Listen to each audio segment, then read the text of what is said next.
Hey, look. Labels blowing up my line and got me missing calls. Told her you ain't gotta hit me till you licking. Feel like ZVF, baby, I be cooler than the mink weather. Make a Coke bottle, give me brain till I think better. Back up on my again, hanging out with Benjamin. Franklin got me stanking in the Lincoln, talking dividends. Look at what we did again. Brother DMG the poet. Y'all know what it is. Before we get into our spiel, I gotta do my spiel. Let me say God bless to all my Christian brothers and sisters. Let me say Hotep to my Kemetic brothers and sisters. I want to say Shalom or Shalom to all my Israelite brothers and sisters. I want to say Assalamu Alaikum to all my brothers and sisters in the NOI. I want to say Islam to all my Moorish brothers and sisters. I want to say peace to all my brothers and sisters in the nation of gods and earth, them 5%ers. I want to say what's up to all my Rasta brothers and sisters. Salute to all my atheist brothers and sisters. What's up to all my Abo brothers and sisters. Big what up to all my Naga brothers and sisters. Last and certainly not least, I want to say Jambo to all the rest of my brothers and sisters all throughout the African diaspora, be it here in the wilderness of the United States of America or beyond. Y'all know I say that greeting for one reason and one reason only. It's because if you black, I'm with you. And I hope that you with me. Our different ideologies should not keep us from uniting. We can have unity without uniformity. And guess what, family? As hard as it may be, we can disagree without being disrespectfully disagreeable. With that being said, family, let's get into it.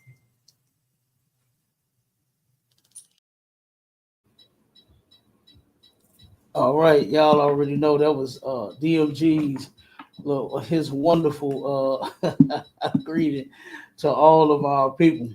All right, but guess what? I'm Captain K of the ISUPK, Captain the Gog above the ISUPK by the Commanding General YAHANNA, and we are going to talk about this Black identity crisis that we are suffering from here in America.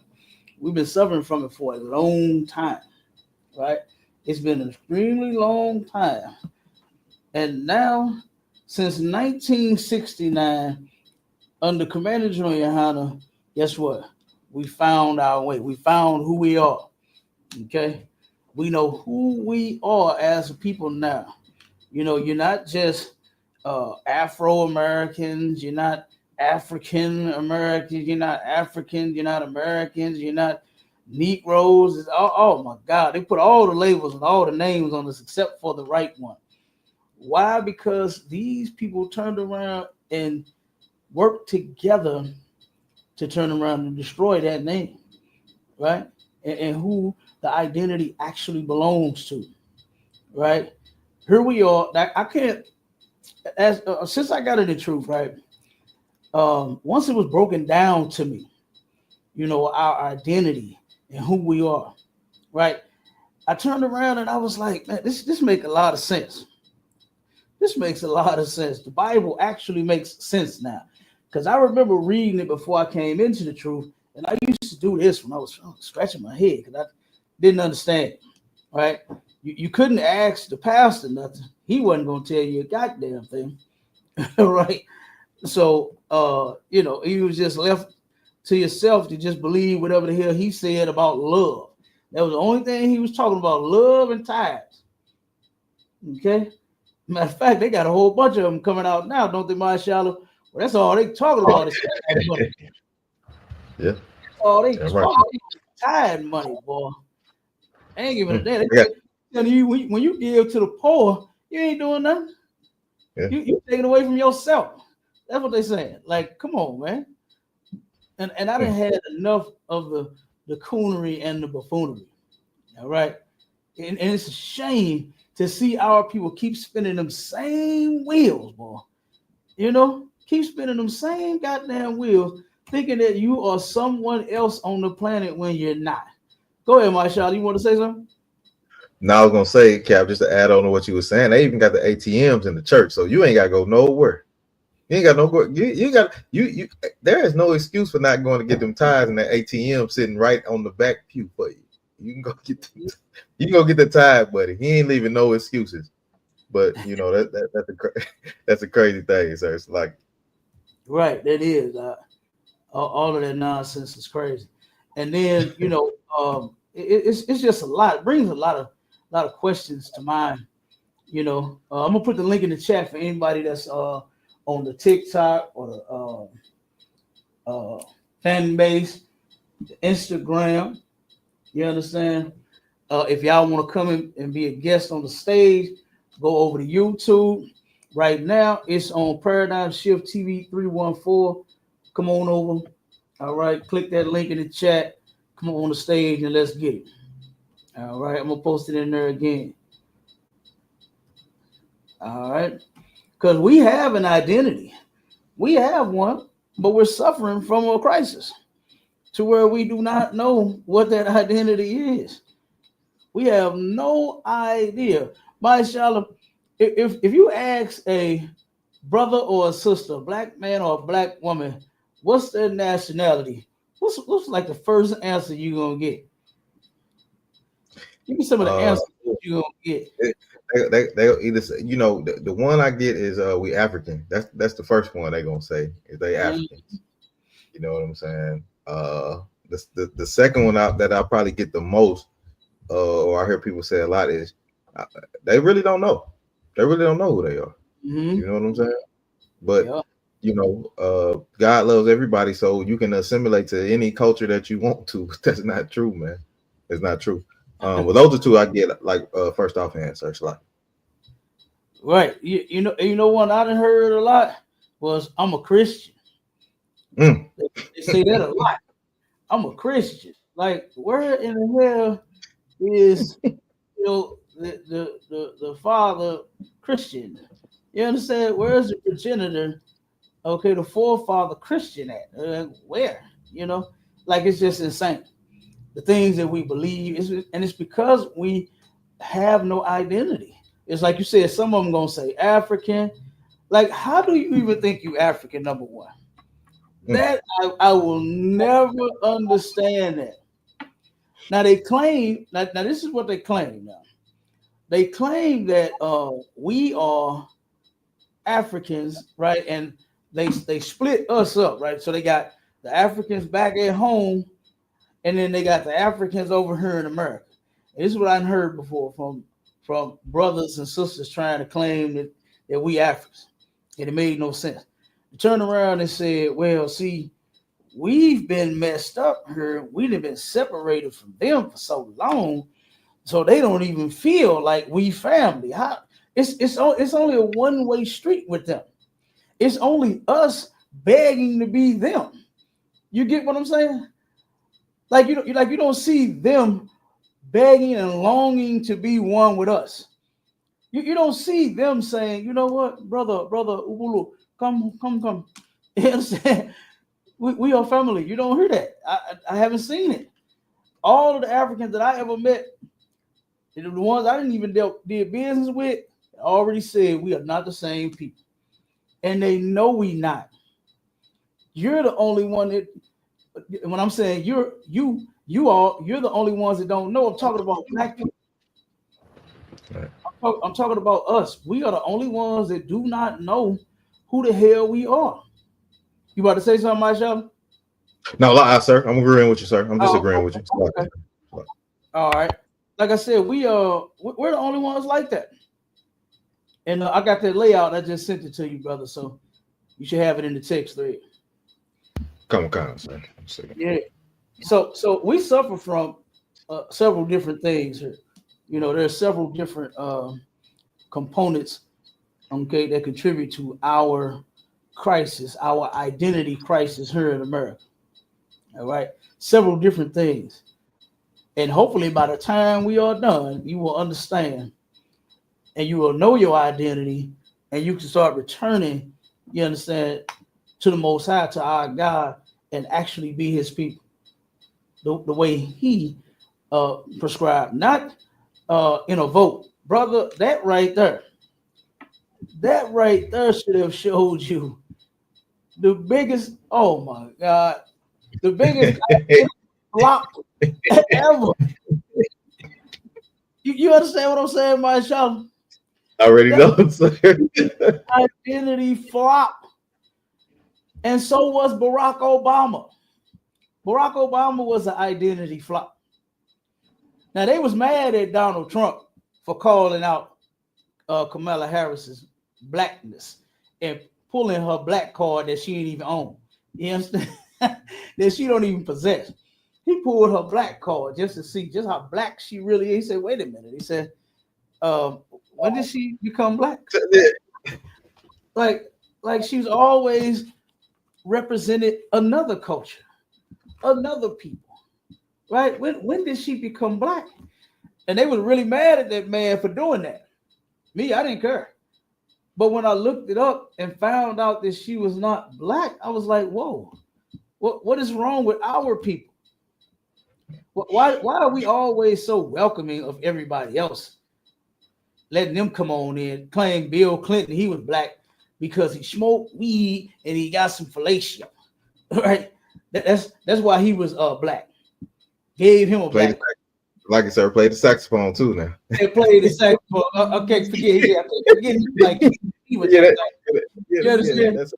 he was like Kitty G with the saxophone. Okay, man, come on. You know, we got all of this nonsense about all of these people being one with us, right? When they're not. And we don't even know who the hell we are to begin with. Right. This is why we're so welcoming of other people with silly nonsense like that. Because a man likes fellatio? Are you kidding me? Like, come on, man. Come on. Like, stop it. Because he plays the saxophone? Because he plays an instrument. Brother, I played the instrument. I played the sax in school. You understand? When I was in high school, I played the saxophone. And guess what? It was white people sitting next to me that played it too. So that made them black. Right. Because I knew how to jam on the saxophone. And they did too. Like, stop it. Like, stop it. Okay? So first off, we're going to turn around and read what identity crisis is. And just think of a person that hits their head, right? You ever seen it on the movies where a person turns around and has an accident or something or falls, you know, hit their head and wake up and say, who are you? Where am I? Who am I? You understand? That's what happened to black people here in America, man. This place has caused us to hit our head. And then wake up. Now we wondering where we are, what we doing here, and who are we? That's what's going on. But read that definition for me out. Come on, sir. Identity crisis, a period of uncertainty and confusion in which a person's sense of identity becomes insecure, typically due to a charge in their expected aims or role in society. Oh, okay, so we turn around and a person is insecure with their identity and who they are, right? To where they turn around and they're like, damn, like what's going on? You ever see, like some of them get afraid in the movies. You ever seen it? They be afraid because they don't know who they are. And they're trying their best to remember. They're like, just like, oh, if I could just remember something. You understand? Like the person falls apart when they don't know who they are, right? And look at how we have fell apart not knowing who we are, man. You understand? I would love for somebody to turn around and tell me. Now, if we not, and now y'all know we going to the Bible. You know we going to the Bible, right? Matter of fact, give me that scripture. Give me that Isaiah 1 and 3. Come on, sir. We got to go there because this is what will help you get your identity back. You understand? Your nationality is found in the Bible. I know MC Hammer saying going up yonder, and you know when you go to church, you listen to Kirk Franklin and Yolanda Adams, and you stomp, and maybe I've been going through something that really got me down. You understand? I know you go and sing y'all ass off when y'all go to church. But you're doing the wrong thing. What you should be doing is looking at what's inside of the book. Okay? That's what you should be doing. You should be looking at what's inside of the book. Because that will turn around and, that'll stop all the singing. Right. That'll stop all of the tambourine playing by the men. And the men, I remember going to them churches before, and I remember seeing the men running to get that tambourine before the women get there. I done seen men charge the goddamn instrument table, boy, and all of them grab tambourine before them women. I was like, damn, why such a y'all play drums? You know what I'm saying? I was on them drums like that, you know, Right, yeah. Not no damn. That shit sassy. That shit sassy as hell. Like they Hey, but look, if y'all wasn't singing over the book, you will know your identity, you'll know who you are, and you wouldn't be like what the definition says, insecure. You would be secure. You understand? Right. That's what you would be. You would be secure, man. You know? And I'm gonna read this scripture. Give me Isaiah 1:3. Give me that one. Come on, sir. In the book of Isaiah, chapter 1 and verse 3, the ox knoweth his owner, and the ass his master's crib. Mm-hmm. But Israel doth not know, my people doth not consider. Israel does not know, and they do not consider. You understand? Are you hearing what the Lord is saying? We don't even consider him. We don't even know the Most High. We just go to church. We think we know God because we sing it to him all day and all night, every Sunday, every event. But no, that's not it. That is not it. And I'm telling you, the answer lies in the Bible. It's there. The answer is in the book. And like I said, all because Yolanda Adams made some lyrics off of the words in the pages, you don't even know. You don't even consider. You just take being lost. You take being lost. You keep taking L's after L's after L's. You should be tired of being a goddamn loser. We've been losing forever with this religion, man. This religious mess has beat us into power. Think about it. Our oppressors giving us Christianity. So-called white man teaching us that. Wait a minute, hold on, my child. They're teaching us that God loves everybody. Oh. Isn't that what white people started teaching black people about the Bible? Mm-hmm. And do you know right now to this day, black people still believe that foolishness? If these people claim to serve God, why on earth do they act the way that they do? It's on the back of their money. In God, they trust. That's because God is the money. You understand? That's who the God is. Okay? Right. It ain't the Most High. It's not the God of the Bible. It's not the God who sits in heaven. Because you can see the things that he's done to even get the money. He stole it. He's a thief. And then he writes, in God we trust on the back of it. You didn't trust in God for you to get the money. You went and took it. That's not trusting in God, Mr. White Man. You understand? That's not trusting in God. That's trusting in yourself. All right? So here you go. You have two dumb animals, an ox and an ass. Right? And they know they master's crib. You understand? The ox knoweth his owner, and the ass his master's crib. But when it comes to Israel, which is blacks, Hispanics, and Native Indians, we do not consider. We don't even know. And then we don't even consider we're comfortable being slaves here. We turned around, and the next thing that has happened is Stockholm syndrome. Okay? Stockholm syndrome has got us, oh my God.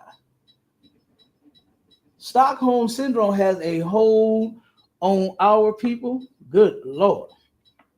Matter of fact, I want to read it. Read it, my child. I'm going to get to it now. Comic-Con, sir. We'll get to it later. But just read Stockholm definition of Stockholm syndrome now, since we right there. Come on with Comic-Con, sir. Stockholm syndrome is a psychological response where a victim develops a bond with their captor or abuser. They turn around and you form a bond with these people. Look at the bond that we formed with Donald Trump and Kamala Harris. The bond that we have formed with your white boss and your white neighbor and the white people that confront you every single day, that turn around and tell you that they don't like you, they don't love you. You understand? You go around and march and protest and say Black lives matter. White people come and say all lives matter. Well, wait a minute. Wouldn't the Black life be considered inside of the all lives? Like, what's the problem here? What's the problem? Why do they counter and say all lives matter when we say Black lives matter? If all lives matter, when I say Black lives, you should agree with me. You should say, you're right. Right on, Tyrone. I'm with you, buddy. That's what you should say. Not turn around and get mad at me and be ready to unalive me. You understand? Like what they do. Like what they are known for. Like what they are notorious for. You understand? But that Stockholm syndrome, we turn around and now we have formed a bond with our captors and our abusers. Right? This is another addition to why we suffer from this Black identity crisis, because of this right here. When we were taking on them ships, we should have never formed a bond with these people. Keep reading that, Masha. There's some more now. Comic-Con, sir. It says it can occur in a variety of situations, including hostage situations, domestic violence, and child abuse. And guess what? We've suffered from all of that at the hands of our oppressors. Right? We have suffered from all of that. No doubt. Okay? The child abuse, a hostage situation, violence, all of that. Right. You understand? At the hands of these people. Right? At the hands of the people that you voted to help you out and get you together. And now you disappointed another election. Yeah, like this is crazy. I sit here and watch my people go nuts, right? Yeah. About voting. I watch the drug addicts here in St. Louis argue about the presidency. You understand? About the election. I watch drug dealers and criminals. You understand? I watch weed heads and crackheads argue about the president here in the city of St. Louis, huh? And who's going to be the next president? Who's going to oppress us? Who's going to do anything for us? I'm sitting here like, what on the hell are you brothers talking about? What are you sisters talking about? You are confused. And something is wrong with your head. Because goddamn, none of them are going to do anything right for us. Like, come on, man. So it's crazy. So if I could, sir, Salaki, if I could. Go ahead, come on with it, Marsha. If I could add in, you know what I've been kind of sitting back and listening a little bit. I've been kind of sitting back and listening. And anybody that bring up anything that has to do with reparations, Black people will vote for them. All you got to do is mention it. You don't have to go into no detail. You don't have to say, well, this is what I'm going to do to make sure y'all get reparations or anything. They don't say none of that. They'll say, well, I think y'all do deserve reparations. And the whole world does. You know what I'm saying? But why we can't get it? But you can send billions over to Ukraine to drop bombs on each other, blow each other up, and do all that. You know what I'm saying? So that's just crazy to me, sir. You know what I'm saying? It's a lot. Yeah, they do. Absolutely. And then to the brother Timotheus, you can click that link in the chat, brother, and come on up and put it again, put it in there again. If you want to come on stage, you understand? Because the brother's comment says, I'm confused. The white man gave black people Christianity, but it's the same book. So it's more of a perspective thing there. Here's the thing, brother. The white man gave us Christianity, which is nowhere found inside of the book. Right. Christianity has absolutely nothing to do with the Bible. All right. Christianity is a false religion. Okay. And it has nothing to do with the book. All right. So, like I said, if you want to come up on the stage, we can have a discussion. All right. And Officer Bond in the building. Shalom. Shalom. What's going on, Word? Damn right, mighty man. Super fly. It's super fly. Okay. So read a little more of the Stockholm syndrome, bro. Come on, sir. It says including hostage situations, domestic violence, and child abuse. The terms come from a 1973 bank robbery in Stockholm, Sweden, where the hostages developed an emotional connection with their captors and even tried to protect them. Mm-hmm. That's crazy. Yeah. Oh, that's wild. That's crazy. You being held hostage, and you turn around and form a bond with the people that put guns to your head, duct tape around your mouth. You understand? Rope around your ankles and your wrists, and then now no, don't shoot, no. You understand? You protecting them. Like, that's crazy.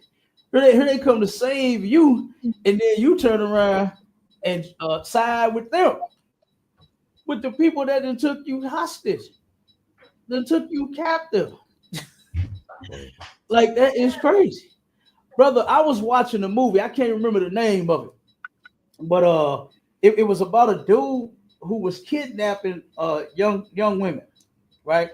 I don't think that they were minors. I believe all of them were adults, but he was kidnapping them, right? Taking them to his house. He would torture them, so have them there for weeks at a time or whatever. And then, of course, he would end up, RAPing them. And then after that, he'll let them go, right? And as he unchained them, after they wake up from the RAP, they turn around and unchain them, and they'll get up and try to get out the house. And then when they head toward the door, he got a bunch of plastic laid on the floor, right? He got a bunch of plastic all over the floor by the door. Then when they get to the living room, the couch where he's sitting at, they look at him and they get scared, they get nervous all over again. And then the man said, "Hey, go ahead. You're free to go. You're free to go. Go ahead." Turn around, get up, and then he'll hug him or try to kiss him or touch him one more time, and then he'll stab him. Right? He'll stabbing him and unalive him. One of the women turned around, and he and her both fell in love with each other. I was like, oh my God, what am I watching? She turned around, and when she got up to go, the dude was looking sad this time. He was like, just go, get out of here. She was like, no, I want to stay with you. We can be together. We can leave here together. We can go. I was like, what in the hell is wrong with this bro? This man just had you tied up in this basement, torturing you for a week, started playing with you and all this, and then finally he turned around and took it from you. And now you're saying you want to stay with him. I said, God damn, when I looked at this movie, I was like, damn, this is what we suffering from. This is the problem that we have, right? Because when we were so-called freed by America in 65? What did we do? Where us go? Ours don't know nothing. Ours don't have nothing. You understand? Like we turned around and wanted to stay with these people instead of all of us leaving and building our own community, doing our own thing. We did that for a while, though. We did do that for a while. A lot of us did. Separated, had our own community, doing better than them, and they couldn't take that. They made sure that they destroyed that. Right along with our name. Okay? And our identity is Israel. We are Israelites, not Black and African American and all of that, all that nonsense. Afro American. They called us Afro after a hairstyle, brother. That's insane. They just said the hell with it. They named after they hairstyle. Like, that's incredible. Okay, so but we're gonna get to some scripture, but this is what happened right there when they tried to help those people that was taken captive in that incident back in Sweden. They ended up trying to protect the people that took them captive. Right? That's crazy, sir. Those people suffer from what they call Stockholm syndrome. All right, so keep going. All right, Khan. It says they were hostages and developed a emotional connection with their captors and even tried to protect them. Some researchers believe that Stockholm syndrome is a survival mechanism that helps victims cope with trauma or abuse. Stop right there. Right? This is what our people are using to try to cope with the abuse that we have been suffering here, the physical and the mental abuse that we suffer from here. You have brothers, even sisters and brothers, even crying about this election. They are sad, sad, sad. And the only thing they know how to cope is, guess what? Well, if we got Kamala in there, how we got Trump in there. Neither one. The white woman or the white man, she's not Black. That's like what could say. Go ahead. So you know what, and when it comes to that what you're talking about the election and Black people and stuff like that, it's so much aggression on both sides. You get what I'm saying? Because the woman is saying, hey, if you ain't did this, if you ain't did that, if you ain't vote for no woman, you out of here. You know what I'm saying? Mm-hmm. And the man on the same side, look, I'm taking control of this house again. Why does it have to come to this elections for you to even be able to do any of that? It doesn't make any sense to me. Right. You know what I'm saying? If you're a man of the household, do your thing, run your household. If you're a lady in the household, do your thing as a lady and do your thing that lady's supposed to do in the household. Why does it have to come to two oppressors going back and forth that don't care anything about none of y'all households? They don't care nothing about it. And now y'all in an uproar fighting against each other. So like you, sir. I mean, it's just a crazy thing to me. Yeah, absolutely. But to the brother Timotheus in the chat, he said it has nothing to do with the Bible. He's asking that as a question. But they outright teach from it. It's just confusing to me is all. And that's what I'm trying to let you know, brother, is Christianity is not found in the Bible. They're not teaching from the Bible. You understand?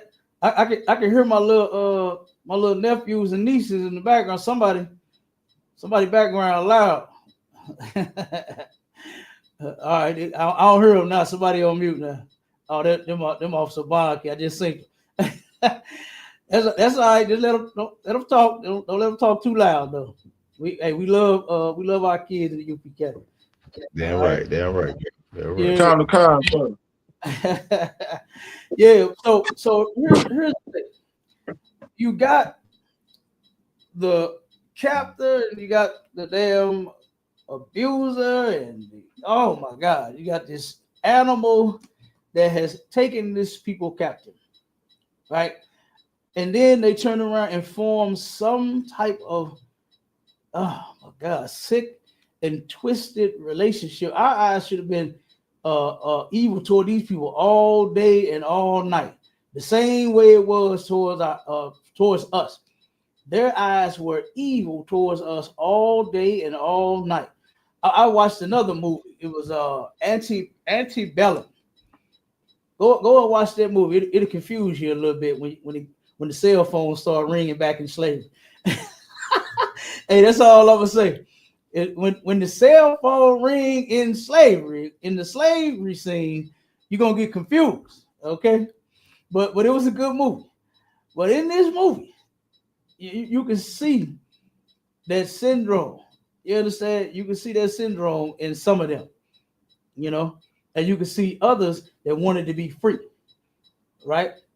You can see some of them that wanted to be free, and some of them that turned around and said, you know what, man. And I'm gonna tell you one. I'm gonna give you one scene. It was one sister that couldn't take it. She hated it. She hated slavery. She couldn't take it, right? She was a light-skinned, pretty sister. I'm just telling you this for the movie because I like them all. Light, dark, hella black. It don't matter to me. You know what I'm saying? I love them all. I don't have a complex when it comes to damn right, Cap. You know what I mean? You know what I mean? Hey, I ain't got no preference like that either. Dog. Hey, look, Hey, long as it's a sister. You understand? Yeah. I'm with you. Okay. So I'm just telling you that she sister was light skinned. I'm just telling you the part of the movie. You'll see it. Light skinned sister gets to the plantation. She can't take it. She turned around and tells the dark skinned sister about how much she couldn't take it. The sister telling her to be quiet and follow the rules and all that kind of stuff because there wasn't no talking in the plantation.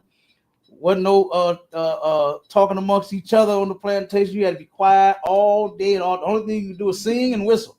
That's it. That's all you can do is sing and whistle while you was picking a cotton, right? And turn around. She goes to they had the soldiers come back, right?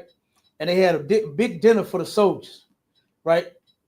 So they turned around and they said, look, these women, they for y'all too, for whatever you desire, right? Talking about all the sisters.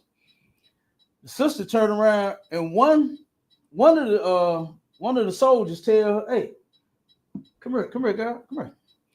She go, you can tell her she had an attitude on. Like I said, she hates slavery. She got an attitude on. She like, so she go over there, and one officer tell the other one, he said, you're a pretty old girl, ain't you? He said, ain't she, man? Look at her. Ain't she pretty? He looking on, acting all shy. Oh, yeah, she sure is. Sure is. Yep. He said, hey, go ahead. Go ahead. Go do your thing. Take her. She goes to the back with him. Right? Now here she go thinking she done formed a bond with him. He come into the room. She says, what's your name? We haven't formally met. This broad acting like she on a speed date or something. She done forgot real quick that she a slave. She thinks she's on a speed date. He tells her, Daniel. She tell him her name. Right? She sit down to talk to him. She said, a man has, it's been such a long time since I had a man be this nice to me and say such kind words to me, saying that she was pretty, right? Turned around, and after they had their conversation, he said, when I walked in this door, he said, what made you talk to me? She said, well, I could just tell that there was something special about you, like you're different. He turned around, he said, yeah. He said, I'm the same as any other Confederate man out here on this plantation. Smacked the hell out of her, started beating her up, kicked her in her stomach. I think she was pregnant. She ended up clutching her stomach, right? Real tight. Turned around the next day, she was late for being at work. Now the head knew that she went off with the one soldier, right? He said, look, he said, I'm gonna forgive your tardiness today. He said, but don't let it happen again. He saw her face all beat up. She halfway walked straight. And then when she got to start picking the cotton, she started bleeding everywhere. She ended up losing the baby, right? And she ended up losing her mind to the point to where she hung herself, right? But the point I'm bringing out is that she turned around and for 1 second, she forgot who she was and where she was at. She thought she had formed a bond with these people. You understand? She thought she formed a bond with Daniel. And Daniel let her know right off the flip that I am as Confederate as any other man out here. So what does that mean? He said, I hate niggas just like every other white man out here. That's basically what Daniel was telling her. And Daniel beat the snot out of that sister too, huh? Mm-hmm. Beat the snot out of that sister. Yeah. Okay. So the point is, don't forget. Don't try to get comfortable here with these people. I pulled this scripture out earlier. That this is not your rest. We should not be trying to rest here. We should not be trying to get comfortable here. We should not be. What's that old silly nonsense in the black community where you what do they say? You keep your friends close, but your enemies closer. How that go? Yeah, I don't. Yeah, that's it. Keep your friends close and your enemies close. That is wild. Something like that. Something ridiculous. It's like that. Go ahead. I know Officer Bond was trying to jump in. Go ahead. Oh, okay. Okay. Go ahead. What'd you say, Bond? Sir. Go ahead, Marshall. Yeah, they come on, kind, sir. The water. Yeah, that's what they say, sir. Keep your friends close and your enemies closer, man. That is a psychological problem that you have right there. Yes, that's why I mentioned it. Come on, keep going. That's a psychological problem because you think to keep your enemy, somebody that's that's your enemy, and you want to keep them closer than a friend, than somebody that can, like, that's a psychological thing, sir. You know what I'm saying? I'll let you break it down even more, but I've never got that when they said that. You know what I'm saying? Keep your friends close and your enemies closer. Mm-hmm. It just didn't make a whole lot of sense to me. And then especially if you been like in the hood, in the neighborhood and stuff like that, like that, it doesn't make any sense. Why am I watching my enemies? You know what I'm saying? You should supposed to keep them way far from you. Right. You know what I'm saying? So it's great. Salaki, if I may. Go ahead, Amar. Hey, what the officer bringing out is heavy, to the point where we gotta point the finger at these other religions, man. There's people off in these churches, man, who always coming up with these sayings, man. You know what I'm saying? These vain janglings, man. That's exactly what they is. That's what the Bible calls them, vain janglings, man. It's absolutely nothing what you're saying. There's no type of anything that would benefit our people with these sayings. You know, but yeah, still they coming up with them all the time. It's like something that is definitely something that is non-beneficial for. Yeah, the brother keep going out. This thing keep going out. Real quick, because he was getting somewhere too. He was right. The brother Timotheus he stay confused. He don't understand. He said, just come up, man. Yeah, all you gotta do is you gotta do. Absolutely, but he says she not black, but you just said we are not black. So is being called black the issue or not? I'm so confused, brother. You are very confused. You are very confused. I'm talking about different prices that we're suffering from. You understand?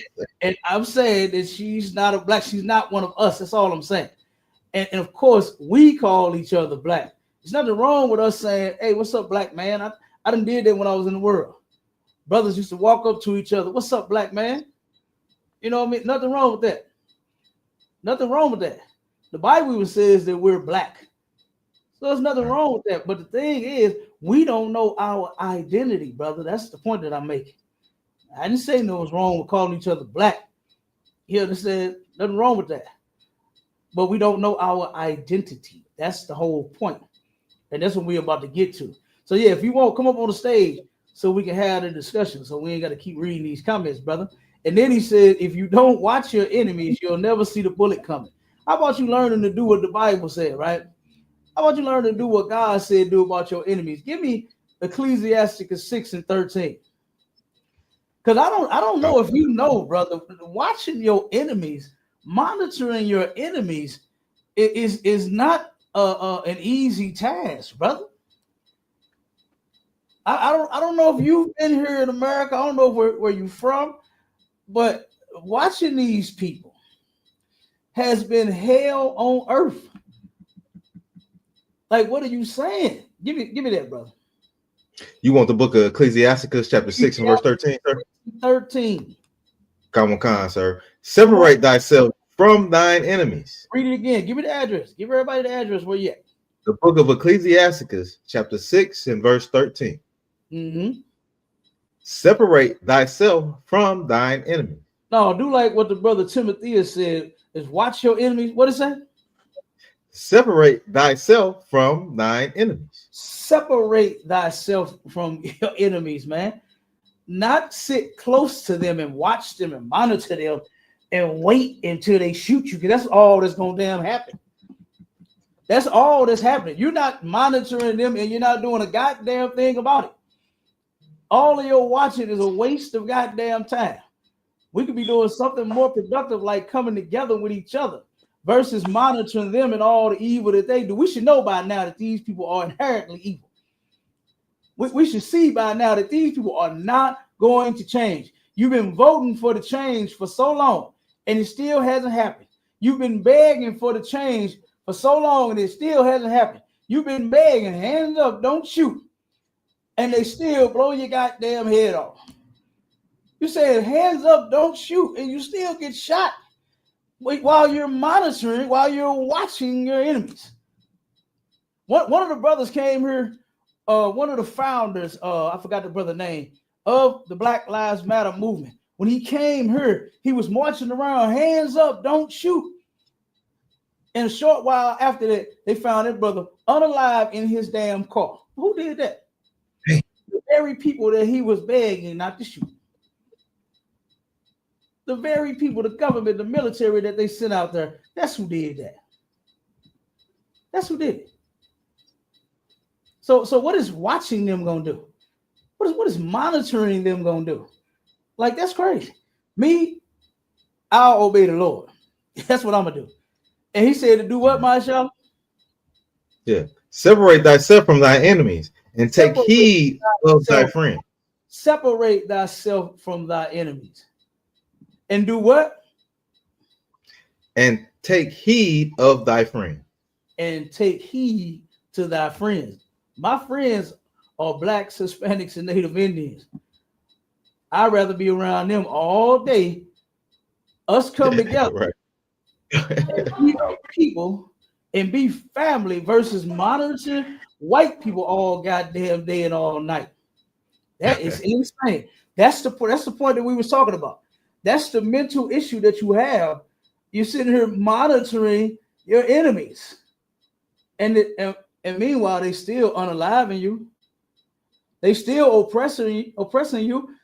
You voted for them. You monitoring. You watched the damn campaign. You watched the election, and they still sending out racist text messages the very next day, talking about you have been chosen to be a slave again. Newsflash. We ain't never been freed from slavery. They turned around and took them shackles off of your hands and your wrists and put them around your goddamn mind. So much so to the point to where you don't even want to leave. You don't even want to go nowhere. A sister said today in that video that we played, she said, we're going to make America great again. How are we going to make America great again with Donald Trump in office? I said, whoa, she really think it's going to be great, like to where we're going to benefit.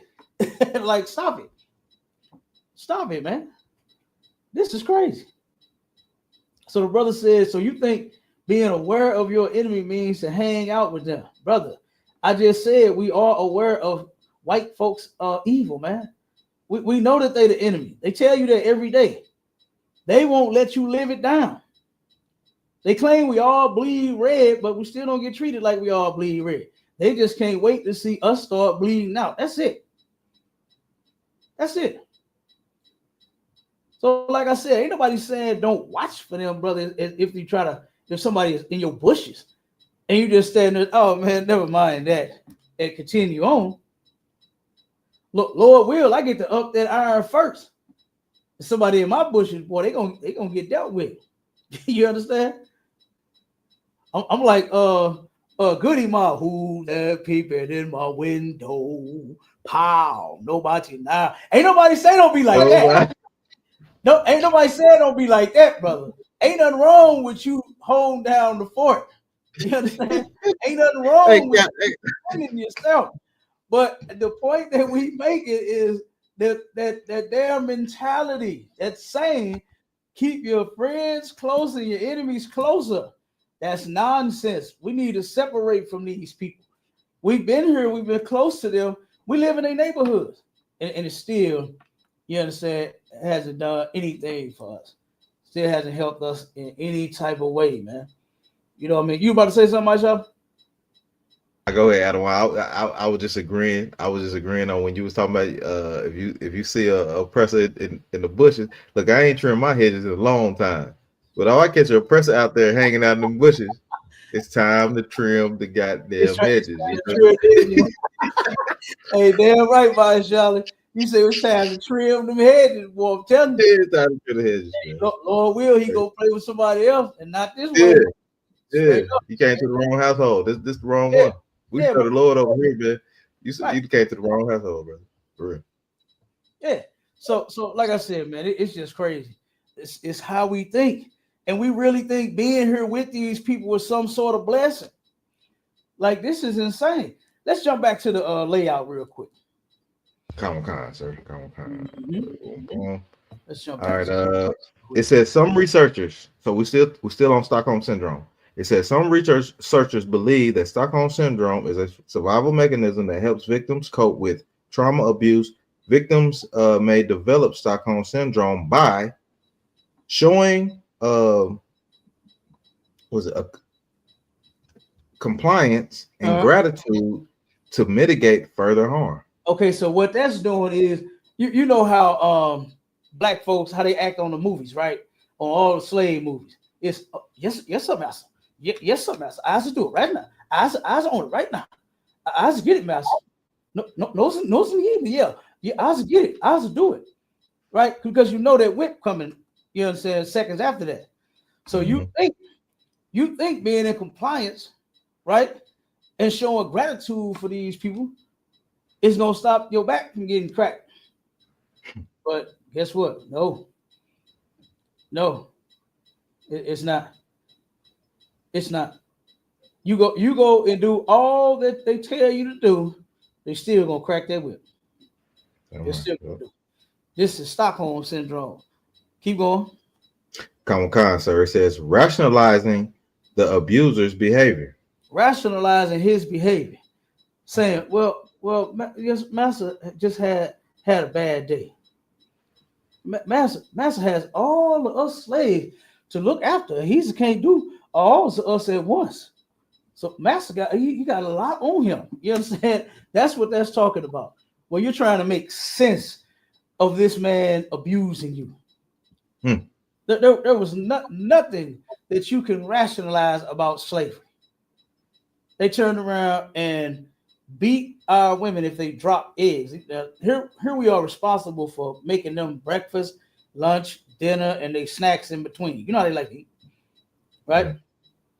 And if you drop an egg or something, I'll be there. If the eggs or the meat is burnt a little bit, you understand? Whatever it is, you getting cracked with that whip. Right. Then they turn around and pass laws. They passed laws and said, "You my property, gal. Get in that bed," and turn around and take your body. You see it on the movies all the time.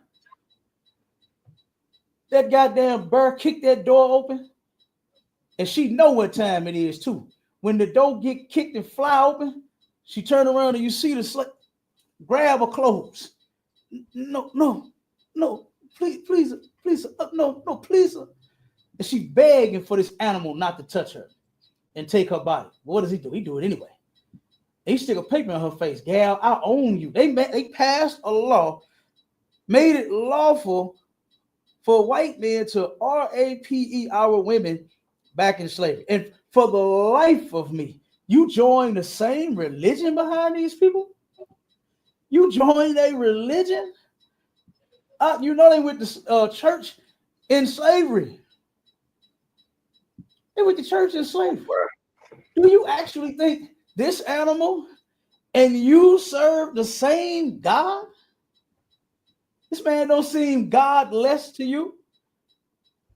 When he woke up one day, had an argument with the missus, and then sold your whole family, all of your kids. Right. Took your husband, put him on another plantation. Took your wife, put her on another plantation. And then here you are trying to rationalize, well, Master was mad at Mrs. He was mad at Mrs. Millie. So that's why I ain't never seen my children in about 15 years. Like, come on, man. And you go to church behind this? You join these people? You want to be one with these people? You think God loves everybody? You think Jesus is coming back to save everybody? Like, come on, man. We're suffering from an identity crisis. And it's because of this right here. Okay, real quick, let me read through this so we can I'm gonna let you speak. It says, interpreting kindness from the abuser as love or affection. Oh my God. So just one day, because Master gave you some shoes, not so that you could turn around and just have some nice kicks, so you can have the latest Air Force Ones. No. So you can have the latest J's on your feet. Oh, so you can get out there and pick that goddamn cotton 16 hours a day like what you was doing. They say slaves work 16 to 18 hours a day. That's why he gave you shoes, but you actually thought that the master cared about you. That's what you thought. All right. So we'll save the next one for the next run. Go ahead, Marshawn. Nah, Cat, what I wanted to add on with what you were saying and how you was kind of breaking that down as far as us going into slavery and us, going through slavery and stuff like that. It reminded me so much of our brothers and sisters, our Israelite brothers and sisters coming across the border, because in slavery. Hey, Marshawn. Can you hear me, sir? Yeah, 1 second. Hold it down. I gotta do something in this hall real quick. Okay, come on, sir. Go ahead. I got you. Keep rocking. Okay. Yeah, so what I was saying is like it's a crazy thing because it reverts back to slavery for me. You know what I'm saying? And you know what I'm saying, when our Israelite brothers and sisters, man, they're still taking these brothers and sisters out of the home of the children.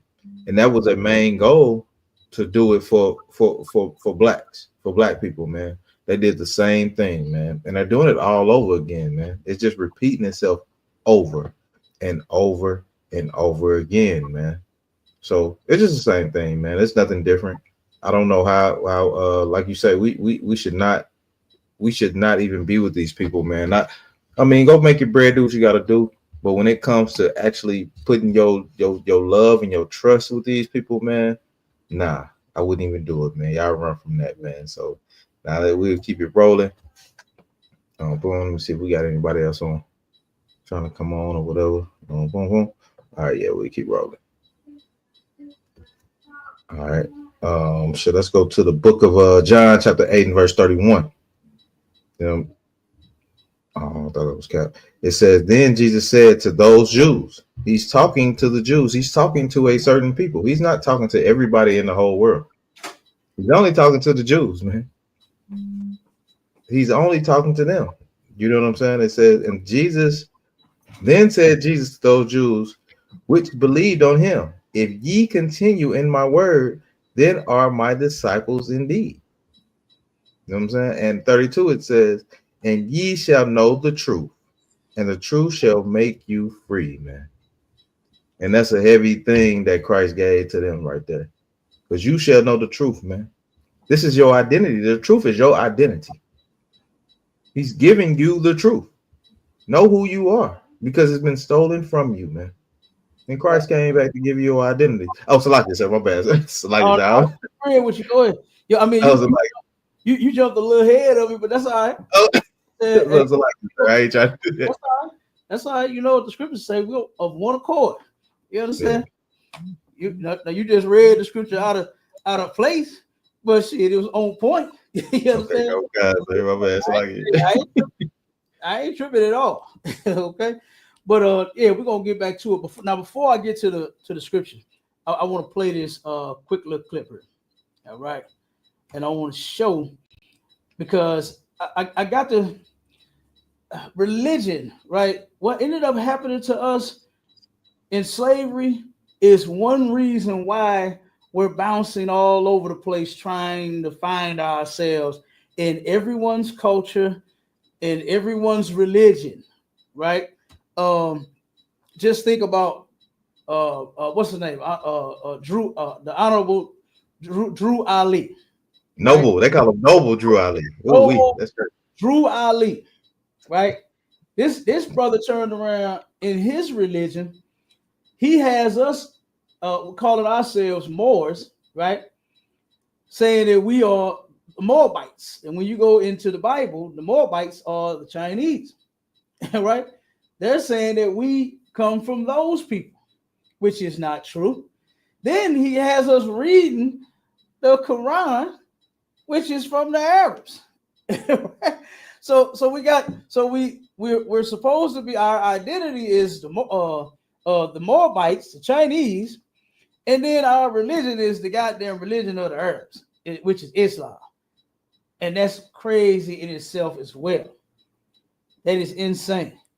Here we are in America thinking that we Christians like white Jesus. The white man gave our people back in the day a picture of a blue-eyed, blonde-haired Jesus, right?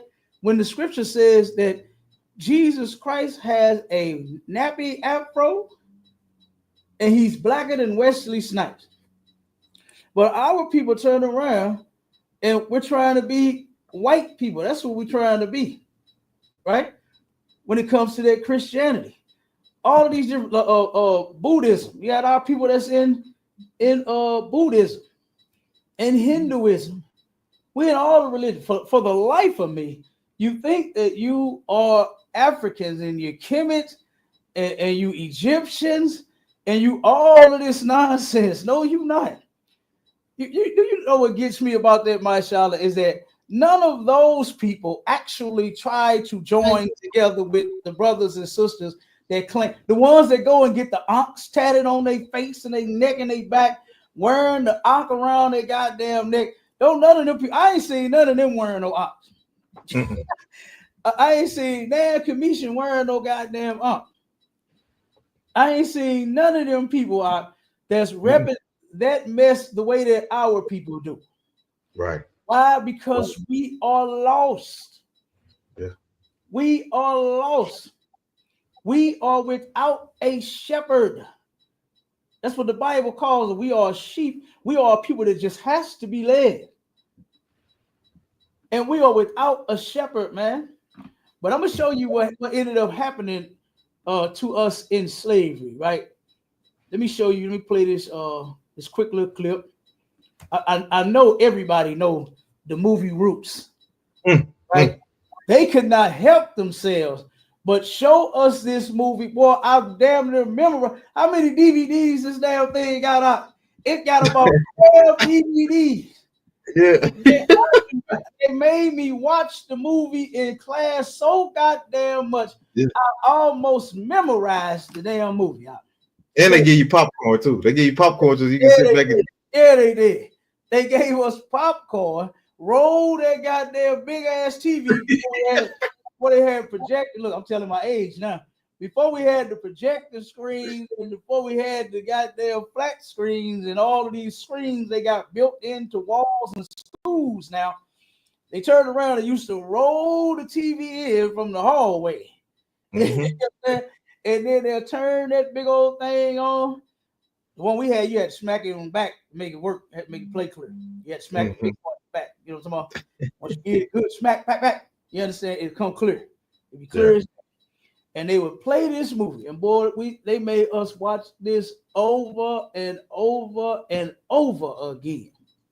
One thing that I disagree with Alex Haley about, as far as this movie is concerned, is he still tried to push us off as we are Africans when we're not. We're not Africans. And I'm gonna show you something. I'm gonna tell you something. Once you watch this clip, all right. Let me play this.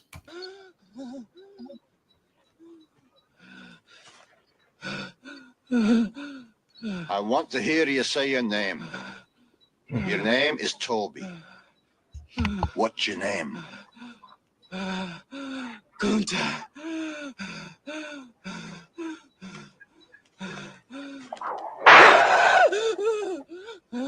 Lord God, help that boy. They're gonna whip him dead.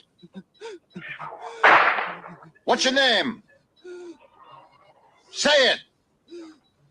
Toby. Who are you? Say your name.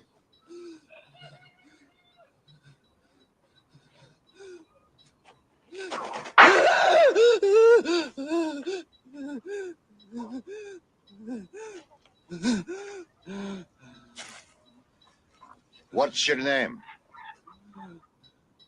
Toby.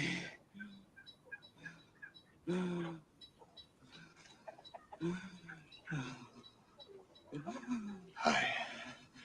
Say it again. Say it louder so they all can hear you. What's your name?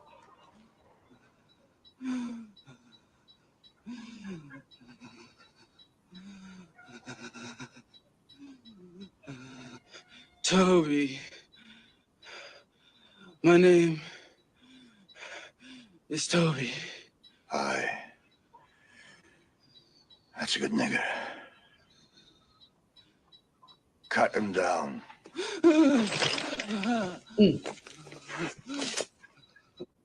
That's a good nigga. Cut him down. Right? So what this part represents right here, and what a lot of people can't see and understand about this, is that this represents our oppressor, the so-called white man, beating our identity right off of our backs. You understand? This man got beat to the point where he said he fought as long as he could. Right. He said it. Says, I am Kunta. And he couldn't take that goddamn whip no more. And he said, Toby. You understand? The brother was sitting there praying for him. God help that boy. They're gonna whip him dead. If I could, sir. 1 second, Warrior. And then they got the brother beating his back. They had the brother doing it. You know, this is how we lost our identity. This is how we don't know the name of Israel anymore. And I'm gonna show you, it's in the Bible. You ready to get that scripture? And then the brother Timothy, is he up on the stage with us? So we give us a second, brother, and we're gonna hear from you. Give us 1 second. But go ahead, my Shala, so we can get the scripture and then wrap with the brother. Yeah, come on, sir. So what I did want to say is it's a kind of crazy thing, like you showing that in the past time, right? And we know we used to watch this movie all the time, you know, coming up in school or whatever, or just being in the household. And the crazy thing about it for me is we still doing this thing in real time, right? So this brother is getting abused for not holding up, for trying to change his culture or whatever. You know what I'm saying? Like, he's getting abused. And people are standing around, not doing anything, not coming to the brother's aid, not doing anything. They so scared of this oppressor, they're not doing anything. And that's kind of what the same thing we do today is when we pull out these phones and not help. You will sit, watch a brother die, get unalived, and not help out. But you'll just sit there and watch, man. It's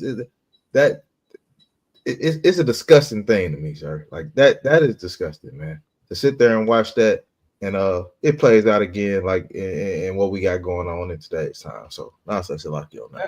Absolutely, absolutely. They let me see. I was trying to find that clip. Which one, sir? I ain't got it. Okay, let me see. It is when he remember when he said, "My name Kunta." You understand? Mm-hmm. He was trying. Yeah, he said, "I say I'm Toby, but I'm Kunta."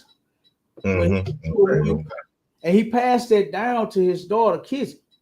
You know, he passed that information down of who they actually were. You understand? in this movie. Now they didn't say that they were Israelites, right? But I'll give you one who knew, right? It's the woman that they call Moses. Okay, Harriet Tubman. That's one of our brothers, Captain DeBar. That's his I remember that. Yep. aunt. You understand? I forgot how many great aunts she is, right? Yeah. But that's his great aunt. And we got clips of his family. I mean, his family and her family saying that yes, she taught us that we were Israelites. I'm gonna play that clip too, because this is a whole lie that we've been taught that we as Africans back in slavery. Because even when you look up the old postings from like newspapers and when they were selling slaves, they said that they had Negroes for sale. They didn't say Africans. Right. They're right, Cap. Right. You understand? They're right. So I mean, man, I'm telling you, this is deep. But go ahead, brother. Hold on. Let's see the brother. Timothy is shout out right on. I was saying I don't know what happened to y'all live because I'm gonna share my screen right now. You can see that's what it say now. It says that y'all are no longer available on YouTube. Damn. And when I go to Paradigm Shift site and I click on the live tab right here, it's not showing y'all live. I wonder what happened. I ain't heard nothing. Ain't nobody say nothing. Hold on. I think my family, if they're watching upstairs, hold on, sir. Let me check into it. All right. That's all right. We're gonna keep rocking. It's recorded. Okay, so nothing else. I'll save it, download it, and I'll re-upload it. Yeah. Right. Let me copy the link right now. I'm making y'all aware making y'all aware right now that the water. Because a shout out to the whole Paradigm Shift. I rock with the Paradigm Shift, DMG, the law firm, Craig, Sneaker Wash, and the whole get down. Yep. And right. So what you confused about, brother? What got you confused? I'm just listening, and it just listening, and it's like you saying one thing, and then you say, like you were saying, we not black, and like with the example earlier with Kamala, and it's like we have this identity issue and this identity crisis. We not black. We've been told that we was black, and we really this. And then when it came to Kamala, it's like, well, she ain't even black. So it's like, which one is it? Is it an issue or is it not? That's what I was saying with that. I can't even see I can't even pull up the screen now to even see what I was saying before because, like I said, the video was down on my side. Okay. You have to figure out what's going on. Yeah, when I refresh it, it just takes me back to the home screen.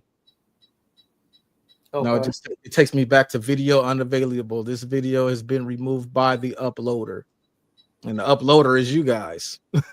Right. I'm gonna see what's going on. Let me see. Right, because it's still showing that. Like I'll put my screen back up. I'm gonna hit refresh so you can see it. I hit refresh, boom, it popped up again. Yeah. I hit refresh, boom, refresh. You see what I'm saying? I don't know what's going on. I just want to make y'all aware of that. Okay. Yeah, right on, brother. I appreciate it. We appreciate that, brother. We appreciate it. But the reason I clicked on is because the title grabbed my attention because I'm a person that wholeheartedly 100% absolutely agrees that the so-called black people in the United States has an identity crisis. I do 100% agree with that. And you can see it by all of these factions that are being broke off, from the Moors to the Kemetes to the Israelites. There's all factions being broke off of an identity, as you mentioned, that we don't even know what that is because it's been taken from us. Now, I'm a person that believes that we should stand on the culture, like I had mentioned that earlier in the culture. Yeah, the black identity is definitely the creation of the oppressor, but the black culture itself has been cultivated by us here over the last 300-400 years that we've been here, and that culture is organically and authentically ours. You say what culture is? What culture is that? That's ours. That's why I use my air quotes. The black culture, the black American experience. It's authentically ours. It's literally something that we've shaped through all the oppression, all of everything that we've been through on this soil. We have developed a culture in that, and the problem lies in is that culture was built on togetherness, brotherhood, unity, and at some point it fractured and splintered, and you get all of these different factions. We even got people contradict themselves all the time. Like, for example, a contradiction I hear people make all the time is when they some of these rappers and all of this stuff out here looking ratchet and ghetto, and people will say that's not our culture. See how they look how they doing this. They trying to present us as all of us is this way and this, that, and the other. But then as soon as you see a white person doing it, Vanilla Ice or Marky Mark, or they got what's the little girl named the Bad Babe Catch Me Outside girl, you see them doing it, it's like, oh, look at them white people trying to be black. So that's a contradiction. You can't say in one breath, this is not what our culture and it's not ours. But then when you see someone else doing it, it's like, oh, they're trying to steal it from us. Well, if I could, not to cut you off, brother, but I think what you're doing is you mixing things, right? Right, saying, okay, rap, right? Let me ask you something. Drugs, where did they come from? Is that a part of black culture? That's what rappers often rap about, right? They often rap about keys and medicine has always been around. Hanging on the block, pocket full of rocks and socks and all this nonsense, right? Where did the drugs come from? The drugs have always been a thing. Medicines have always been a thing. I ain't saying nothing about no medicine, brother. I'm talking about drugs. That's all drugs are. Is medicine. It's the abuse. It's the abuse of medicine. You mix it. You mix it. No, I'm not. Drugs. I ain't talking about no drugs medicine. Are the abuse of medicine. What's that thing? Sipping on a suburb. Medicine. How did black folks get the drugs that we got here today to make them songs off of? All these keys that we getting from Noriega and we shipping this over here and we doing this. Oh, you're talking about, okay, that's what you're saying. I see what you're saying. Where do we get that from? Right. We got Noriega and all of that. They had slaves and all of that shit from there too. So that can technically be considered our culture. Where did the drugs come from? Colombia. Where did the come from? Who brought the drugs here? Let me see. Who put it in the black community? Who put it in the black community? Okay, now that's a specific question. Okay, that's a little more specific. Okay, the FBI. Mr. Black Man himself, J. Edgar Hoover. J. Edgar Hoover was a black man. The white man gave black people drugs. No, right? Black man, black people. They flooded our community with the drugs. You just said the FBI, the government, all of them. Hoover. During that time, J. Edgar Hoover was the director of the FBI. They flooded our community with the drugs, right? Mm-hmm. So we started using it and started selling it. Mm-hmm. And now we rapping about it. Mm-hmm. Is that black culture? Yes. No, it's not. No, it's not. Yes. If drugs was forced on us, if we were forced to turn around and say, hey, man, and when I'm saying forced, right, I'm saying that they convinced us, right? Not like they put a gun to our head and say, get on the corner and sell this dope. They turned around and said, hey, man, you poor anyway, man. Go ahead and sell this dope, man, and make this quick money. Watch how fast you get it. Watch how they come to you. Watch how all the women come to you and all the men are strung out on this door. They're going to bring all their 10s and their 20s and their 50s and their 100s to you. They're going to get their whole paycheck and bring it to you, and you're going to get paid. If this was designed by white people, how is that our culture? How is it designed by white people? Because you do know, let me explain something to you. I forgot, I got to look up. Commerce is not invented by white people. Selling stuff is not. We ain't talking about commerce, brother. That's why I say you mixing things. No, I'm looking at it directly. You mentioned the music, right? Uh-huh. The songs that we sing with our sisters selling ass and shaking ass and twerking and all, that's not black culture. It absolutely is. That's not because our music has always been us. Oh, it hasn't always been filthy and disgusting and nasty like what we're talking about. No, it has not. You're mixing stuff. Hold on, just one second. I got you, bro. Just one second. Rock me for a second. I got you. That's not a part of our culture. This stuff has been forced on us, brother. When you go look back in the day, our sisters wasn't 304s and thoughts to the degree of all disgustingness like what they are today. They were not that. You just admitted that the white man flooded our community with the drugs. So here we go. They made this a way of life because they wouldn't give us a job. They turned around and they denied us from every damn thing. It's statistically a fact that when you deny a people of resources and jobs and money, guess what? They're going to turn to crime and drugs. They're going to. And the white man took no matter what race they are. He That took is a true. people That's that was sociology 101. already low, already on the bottom, right? And gave them something else to ease the pain and to come up a little bit. It's a lot more good, sir. 1 second, word. You can ease the pain or you can come up off of your people, right? That's not our culture, brother. That's not our culture. We took and made this shit like what you saying as far as the white girl trying to be black, just simply her rapping and acting like she's us. But the thing that she talking about, the thing that the drug dealers is talking about, that's not our culture, bro.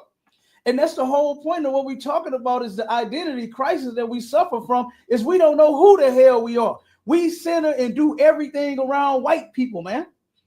That's why we doing what we doing. That's why we selling drugs, because of white people. Black people didn't sit back and think about it. I can give you the name of the white man who designed what he called Rat Park, where they took and they tested the drugs on mice. And they found out they built each set of rats and they families a community, a house. And they turned around and had the dope house over here. And everybody all the rats ran to the dope house. They'll suck the dope out of the dispenser and then they go home and they tear their house up.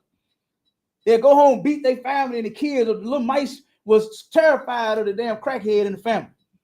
And then what did they do? They forced that dope on the black rats. And now we do what? We go to the trap house. Now we rapping about it. This the trap house, the trap house, the trap house.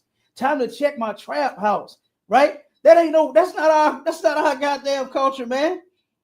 That's not our culture, brother. Now go ahead, you can rock. The reason it's absolutely our culture is because our music has always been us telling our story. And our story has always been us telling the lives that we live. That's what used to make hip hop and rap and all music authentic. Now, something you said earlier about our women sisters ain't always out here being thoughts. Look up a sister named Lucille Bogan from the 1920s. She has a song called "Till the Cows Come Home." It is the filthiest song you'll ever hear in your life. It's filthier than Sexy Red, and it's from 1920 something. So it's not new. None of it is new. None of it is new. Ain't nothing new under the sun. that type of get down. The thing about it is that the reason it's our culture is because yes, it's our culture, but we are a tribal people. I'm sure you adhere to the concept of tribes. Not all tribes have the same customs. So there are factions of us that live a certain way, that do certain things this way. Then there are factions of us that do a certain thing that's that way. And there's nothing wrong. There's nothing wrong with being different. Of this tribe practicing the way that they want to practice, this tribe practicing the way that they want to practice. So that's goes back to what I was saying earlier, where this identity crisis comes in, is that we want to be different, but all be under one umbrella at the same time. And that's where the crisis comes in, because this group wants to tell this group they're wrong. That group wants to tell that group they're wrong. They want to say, I'm right. No, I'm right. You wrong. I'm right. And that's where the confusion and all of these different identities come from, because we've been conditioned, as you mentioned, like with the whole, when you show Kunta getting whipped on the back, we've been conditioned into being lumped together. And we've been lumped together for so long that in breaking apart, we don't know how to break apart. We want to still be together. We still want to say we're black people as a whole. Black Lives Matter. We want to all say we're the same when we say Black Lives Matter. We're all the same. All skin folk is skin folk. But then when it comes to certain things, it's like all the mixed brothers and sisters that I know, they all got the same story. I was never black enough for the black side of the family. I was never white enough for the white side of the family. So our individual experiences creates these divides because there is no unity. And since there is no unity, it feeds this identity crisis. And I'll end the plane. I heard you, but I just don't agree. You mentioned 1920s, and I think if I recall, I know that song that you're talking about. Yes, it's 1920s. So, but brother, how long have we been here? How long have we been slaves under these people? For hundreds of years, not just a short 1920s, right? Not just in the 1920s. Where guess what? Back in slavery, you do recall that at one point the black woman would fight the master off, right? Try to anyway, when he would come in and try to take her body. You familiar with that? And Yeah, then I'm also familiar that prostitution what? been around forever. So thoughting been around. Thoughting is not new. Prostitution is the oldest profession. No. What I'm saying is, the point that I'm making is she turned around, and after so long, she stopped fighting the master, right? And she gave in to him. She would just give it to him versus her trying to fight him off, right? Yeah, self-preservation. I completely understand. Yeah, no, I don't understand that. No, I don't understand. I ain't with our sisters giving in to nobody taking your body. See, this is the problem that we have right here. Is that what you're displaying right here is you're saying your own ideology. You're telling what's right and what's good to you. In the Bible, we have laws, statutes, and commandments. We have morals, right, on how we're supposed to act and how we're supposed to respond in all situations. And we ain't supposed to self-preservate at all. The Bible says that if a woman does not cry out when she is raped, guess what? She gets unalived right along with the rapist, because we're not with you going along with it. Okay. I'll give you another example. I know a brother that told a sister, this sister, if we was face to face, she probably would have cried on my shoulder. But she was upset that her man had told her that because she worked, she got off work at about 11:30, 12 o'clock midnight. And her man had told her, baby, it's a lot going on out there in the world, right here in the city of St. Louis. He said, look, if anybody come to you and try to rob you or take it from you, he said, give it to him. He said, I'd rather you come home than rather me put you in a box. This is what the brother said to her. And this sister called me and was in tears, brother. It hurt her to her core that she would want anybody. She said, for him to want anybody to have what's his, she said, it just killed me. That's what she said. Ain't no self-preservation. Fuck that. Somebody try to harm you, you fight or you die right there and there. I would rather that happen than you turn around and have to live. You're in the shower like they do in the movies, trying to wipe the smell off of you, trying to hope that you ain't got AIDS, and you're going constantly getting checked, and you're scared as hell, thinking he's going to rape you again. No, I'd rather you damn fight and die right there. Fight and die and leave your children to be to the whims of whomever is left to the system. That makes better. That's better. That's better. So she's gonna die, and if ain't nobody there to take care of her kids, they're gonna go into the system, and now these kids now potentially risk being assaulted in the system. That's a better alternative. You know what's a better alternative? You know what's a better alternative? Is that it shouldn't happen. Yes, that's the obvious. You know what's a better no, I ain't even finna say that. What's a better alternative is my children see me die and they follow their daddy's footsteps rather than being a goddamn victim. Rather my daughters get raped by somebody, I'm gonna tell the person that got the gun, hey man, let me hug and kiss my family real quick before you blow my brains out. And I'm gonna tell them, make sure they do the same thing to you that they finna do to your daddy. That's the problem here, man. That's why we suffer from this. You got that Kunta Kinte and that Toby thing. The only part you don't have is you ain't inside saying, I'm Kunta though. I'm Kunta Kinte, you Toby. You're saying, oh, the children are going to be raised in the system. We already in the system, brother. We already in the system. We already getting unalived by these people. Okay. We already getting hurt by these people. And if somebody going to turn around and come and try to take your body, no, you die. I don't want you to live with that. I don't want you to live. You try to do whatever the hell you can to get that person off of you. There was a sister, and I'm going to let you rock. There was a sister right on the corner of Martin Luther King and Taylor. She got carjacked. She was leaving the club one night. She had a good time with her friends and was leaving the club going home. And she got carjacked in the process. Brother turned around, jumped in her vehicle, put the gun to her head, told her to drive.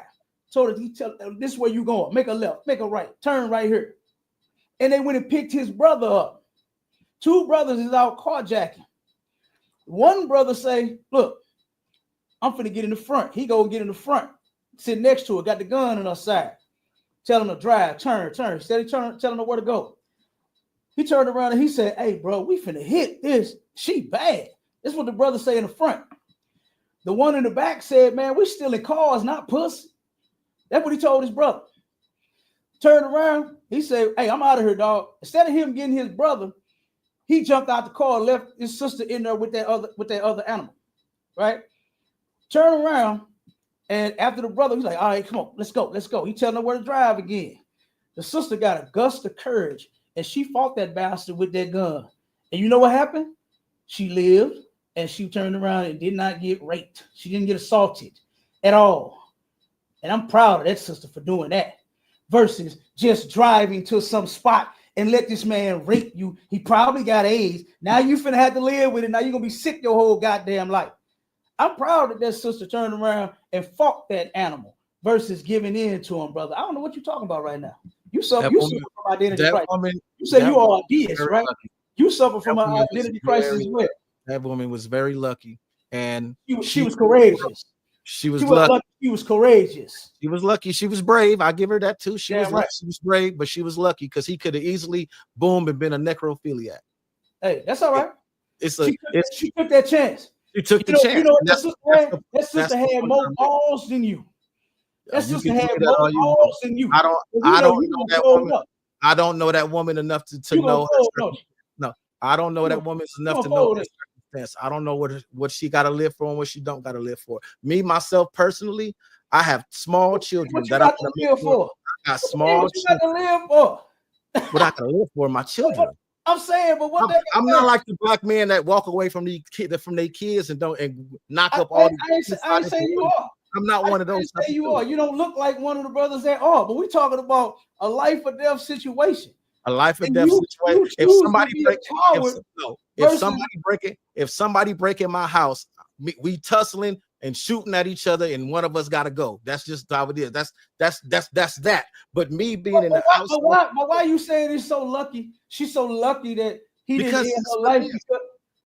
Because he could have shot her. That's so not what? Not they can shoot you. Why you getting shot at in your house? Absolutely. So do you stand there and not shoot back? All I'm doing is stand there and not shoot back. No, I'm saying I'm acknowledging. You're going to shoot back, right?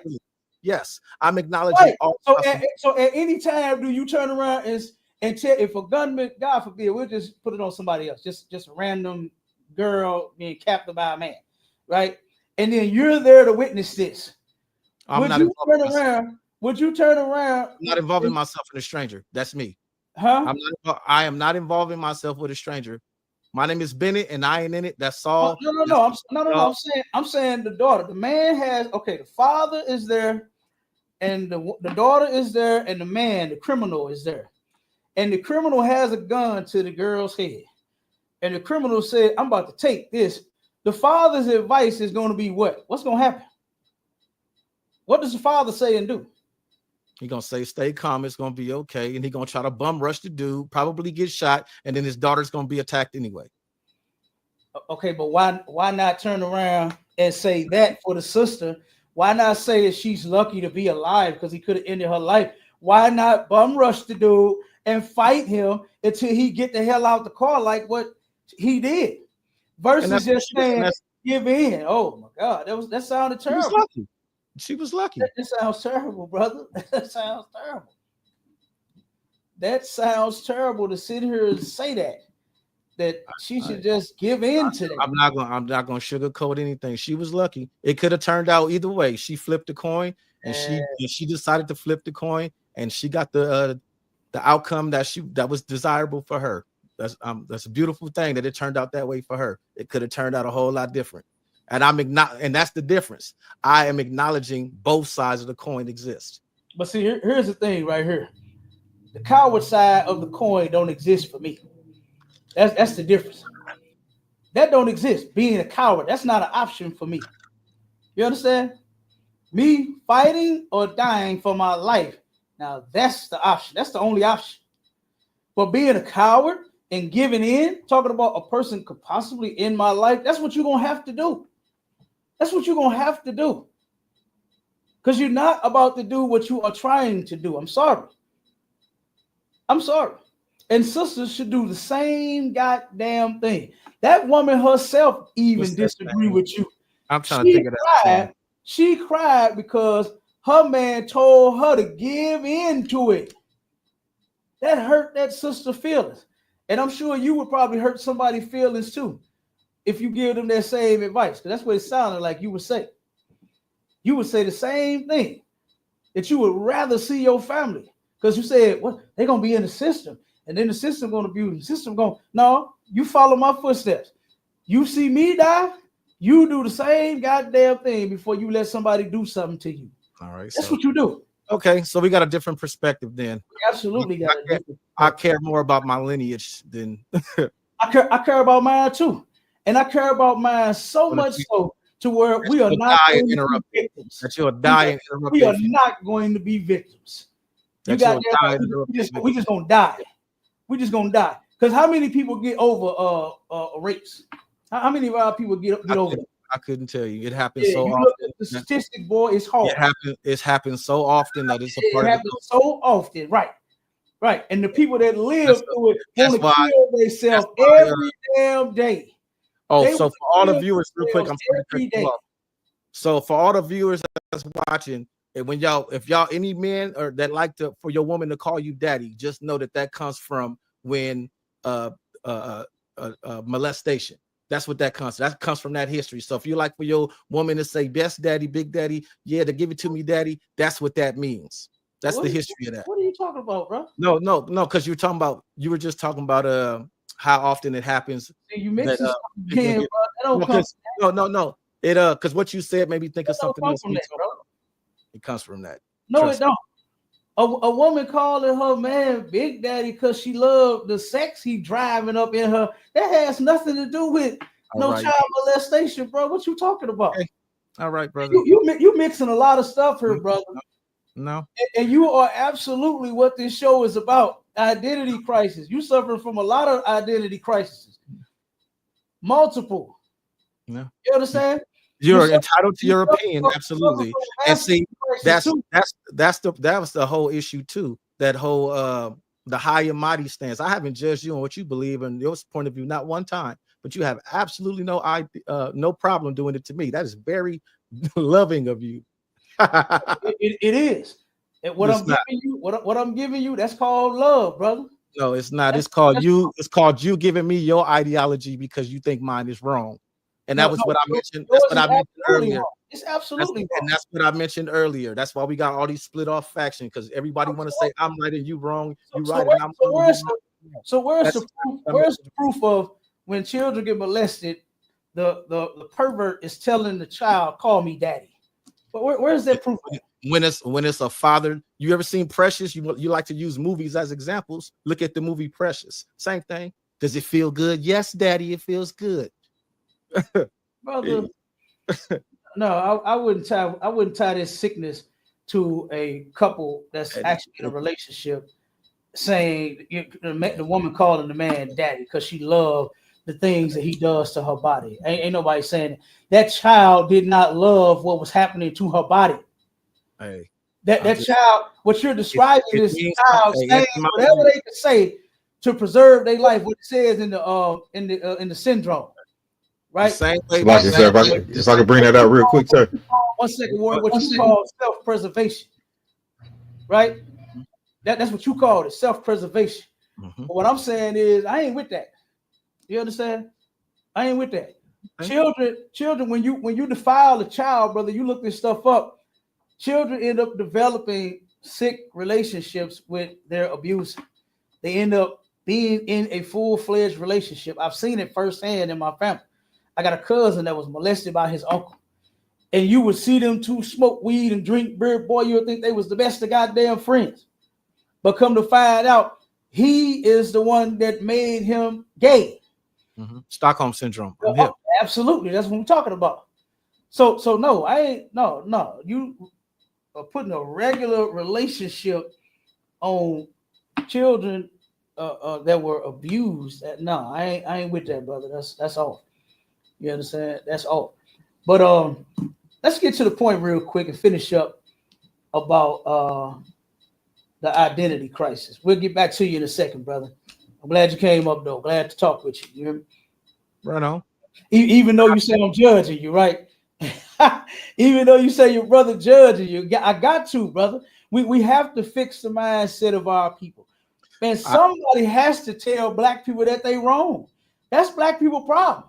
They just want to be told what they say, to each his own. And that's the bullshit that is killing us. That's real. That is what's helping destroy us. To each his own. You live your way, I'm gonna live my way. You live that way, they over there. Right. No, we're all supposed to live the way that the Lord said to live. That's where we look. That's where you lose me then. I understand. That's your problem. Yeah. That's part of your problem.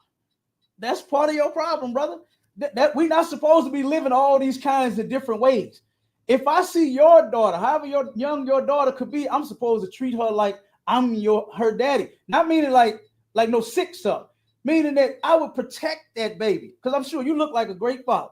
You look like you love your children. You look like you'll protect them, right? You look like you will die. You'll see your baby about to fall off that bike, and you look like you will dive down there and say, no, and grab the baby from falling. That's how wonderful of a father you look like to me, brother, right? So I'm supposed to do that same thing when I see your children. That's what the Lord commanded in the Bible. You understand? To where I see you, I'm going to treat you like myself. I don't harm me, so I wouldn't harm you. You're a brother, right? I wouldn't harm your children. Don't harm my children. That's what the Bible says. I wouldn't sleep with your wife. Don't you try to sleep with my wife. That's what the Bible says. These are the laws and the morals that God left for us to follow. Because in your religion, that's what you say is nature is supposed to follow itself, right? No. And how it go? Being a deist is God created everything, and everybody's supposed to like go for what they know or something. Or what is it? That's closer to it. Yeah, that's a whole. That's closer to. Oh, okay. Well, that's messed up then. Okay, I got you. That's messed up. That's the problem you got. Okay, but like I said, if we follow those rules, brother, think about what the black community would do, right? Think about the turnaround that it would make. I'm not supposed to sell drugs at all. Guess who else ain't supposed to sell drugs? You. Any other black man or black woman you see. That's against God's laws. So if we see a brother or sisters come and say, hey man, y'all got a rock? No, brother, what you doing, man? No, we don't sell drugs over here. Guess what? That crackhead would have the opportunity to get off the crack versus, oh shit, how much you got? You understand? Instead of us serving him, okay? Instead of us turning around and taking, when the pimps was out there, right? All the children glorified the pimps. Hey, mister, sure is a nice ride. Ooh, look at that coat. Ooh, look at that money.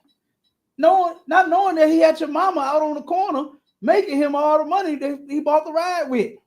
He got your mama out there.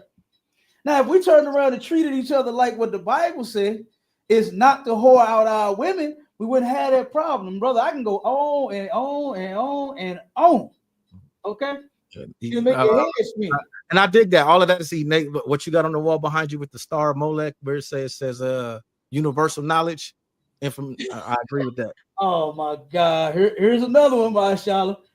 Don't know what the hell he talking about. I'm being quiet. Sir, look. The star of Molech. Tell me the star of Molech. I don't know how that's a star of Molech. If he can explain it. If he can explain. Let me explain. Okay. How is it? I was told that was the star of Molech. I was told it was the star of Molech by a set of brothers. By a set of brothers that say they are priests in the priesthood of Melchizedek. Those are the dudes that told me that. Okay. That ain't nothing that came from me. That was something somebody else told. Okay. I got you. So you just regurgitating foolishness. You just repeating nonsense. You don't even check information before you repeat it. Hey, a fact is a fact, and the fact isn't the fact at the same time. No, I'm saying. So you just repeat information just to look silly? Like, is that why you did that? Everyone repeats information to look silly. If that's what you want to say. Everything you've learned, you read in the book, right? You look silly right now. Outside of your personal individual experiences, everything that's come out of your mouth has been something you learned from reading. You've been reading scripture. That ain't your words. You regurgitating. Literally that's literal regurgitation. Okay, but the difference is I researched it, and you have archaeology that will support the things that I am regurgitating, that I am reciting, that I am saying, that I am repeating. Because guess what? You have architect, you have archaeology, you have all kinds of things that will support the Bible. So I did the research that the men before me did, right? Because I ain't taking the credit for it. I researched the research that they researched, right? And then turned around and it all led back to the truth. It was all true. So let me help you out a little bit real quick to give you Molech, right? To show you that this thing that you see behind me on the wall has absolutely nothing to do with a star and of a Molech. All right. Does the Most High say to put that on the wall? Does he say to put the idol on the wall? The Bible says, where there is no law, there is no sin. There is no law against me putting it on the wall. So guess what? It's on my wall. It's on my shirt. It's on my neck. You understand? You see it everywhere. Okay, it's on me. If tattoos wasn't unlawful, it'd be tatted on my back. Ain't that what Master P said? You idolize the symbol. Ain't that what Master P says? Tatted on my back. You idolize the symbol. Making the point I was making. I don't have no tattoos. Tattoos are unlawful, right? But I do wear the shield of David. Why? Because there's no law against wearing it. And more importantly, I can actually tell you what it is because I researched. I ain't just heard some old silly Negroes that claimed they was priests after Melchizedek said something. Okay, right here, Molech. Right, this is in the Zondervan Pictorial Bible Dictionary. Okay? White man's. Yeah, absolutely, absolutely. All right, they actually went and did some real research. They didn't just regurgitate foolishness that they heard somebody say. All right, it says this right here. It says it is a heathen god worship, especially by the Ammonites, with gruesome orgies in which little ones were sacrificed. So what happened was they was having orgies, you understand, defiling children. And this is what happened. It said, at least in some places, an image of the god was heated up. So it has an image, right? And the bodies of the children who had just been slain were placed in its arms. Now let me ask you a question. To what you just read, placed in its arm. Where is the arm at that you see on the wall? Where is the arm? Or is the arm meaning the sculpture of a man? The arm could be anything in a poetic interpretation. You can make. We ain't talking about poetic interpretation. This That's ain't poetic interpretation. What you just read was interpretation. It was beautiful. What you read, it was beautiful. This is not poetic interpretation. This is what they actually went and found out about the history of the Ammonites that worship this god. They still worship it to this day. It said the thing has arms. Now, is this some of these that I got right here? Or is it the thing that you see on the wall? I have no idea what mythology those people believe. See, I will say you're so lost, you don't even get it. See, the difference is was a sculpture of a man. And the man was standing there like this some type of way, like Buddha, big fat ass, sits in those shops, legs crossed, and his arms sticking out. And they stick and hang money over the man's arm, and they put chains inside his palms. That's what that was like. A sculpture of a man, not what you see on my wall. So, brother, you are absolutely wrong. You've been wrong since you came up on the stage. I'm trying to help you out. Molech was a sculpture of a man, not this right here. If you know anything about ancient Hebrew, right, the language, the Lashawan Kadash, this is how you write King David's name. That's all this is King David's signature. The triangle in the alphabet, it makes the Da sound. And his name, it goes Da, Wa, Da. The Wa is the fusion, like it's and. Da and Da. Those two triangles, I can show it to you. We got the alphabet here, right? You have the triangle for the first Da sound. You have the Y shape, which brings the two Da's together, the two triangles together, and it make it one. Dawada. That's what that is. This is how King David wrote his name, brother. That's all. That's all. When you go in the Hebrew writing of the scriptures, you're going to see a triangle. That's the most logical thing I heard. That's how he made his mark. And you're going to see a triangle. That's how he made his mark. See a triangle. I can That's dig all that. it is. It has nothing. I got you. It has nothing to do with worship. It has nothing to do with any false gods. I don't believe this is going to stop a bullet. I don't believe it's going to stop a demon. I don't hold it to the demon head and it start sizzling and start burning. I don't do none of that. I don't believe in voodoo. You understand? But I don't know. It still represents our king. If that's his name, if I'm just saying, if that's his name, it just means that you're giving reverence to his name because you got it on the wall. He got it on this thing. He out here. I'm representing David. This David's mark. Come on. Not David. It's what we're doing is I know I just said I'm going to help y'all. You just said it. I'm going to help y'all a little further. Now you're going to contradict yourself. I'm going to bring you a little further, right? The Bible says that Christ sits on the throne of his father David, right? Christ now sits on that seat. If you go in history, you can go and look up the ruins of Capernaum, right? You're going to find this all over the ruins of Capernaum. That's where King David's castle was at. And you'll see these two triangles, and you'll see this shape all over. That's what you see. It makes sense of it being this tomb. I'm just helping you out. It would make sense if I got pictures of myself in my house. That would make sense. Yeah, I got you. So what would it make sense for me to have pictures of you in my house, though? Would it make sense? I said it makes sense for David to have pictures of his own mark in his own castle, his tomb, and all of that. That makes sense. That's it. But would it make sense? But would it make sense for you to have pictures of me in your house? Man, if we not family, I got pictures of all the family. If we not family, that's what I'm saying. For me to have a big picture, we are family. We are family. Yeah, we humans. I absolutely we are family. We're humans. No, we ain't humans. We black. Remember what I said earlier? We black. But guess what? I got a sense of humor. That's good. That was good. King David was an Israelite. Jesus Christ was an Israelite. Guess what? King David, he had this. You understand? When he would send for people and send out royal letters and commands and stuff like that, this was stamped on it the same way. What's your power company out there in California? Edison, in the area I'm in. Don't they stamp come on that envelope? No, it just says Edison. Well, they logo. Yes, I got you. Absolutely. Their logo. To show who to send the money to. You understand? Right. Or they're going to cut you off. Right. If they just send you a blank envelope, talking about it's time to pay your power bill. But the point I'm making is I don't got a big Edison stamp on my wall. Like, yeah. If I could, sir. Right, that's because Edison ain't. Go ahead, brother. I can't pronounce none of y'all. I can't pronounce your name. That's my Charlotte. Yeah, my Charlotte. I gotta get No, so what the brother is talking about, right? And I get where he's coming from or whatever. But the Dawada, look, that's a logo. That's just a signature that one of our kings held on to, right? So when he said that, I said I dig that. When he said that, I said okay. Yeah, so the same thing. So if you look at people in the world, right? Some people king is Jordan. All us got Jordans on wearing that logo, but you don't question that. Yes, I do. You don't question that symbol. It's out of worship.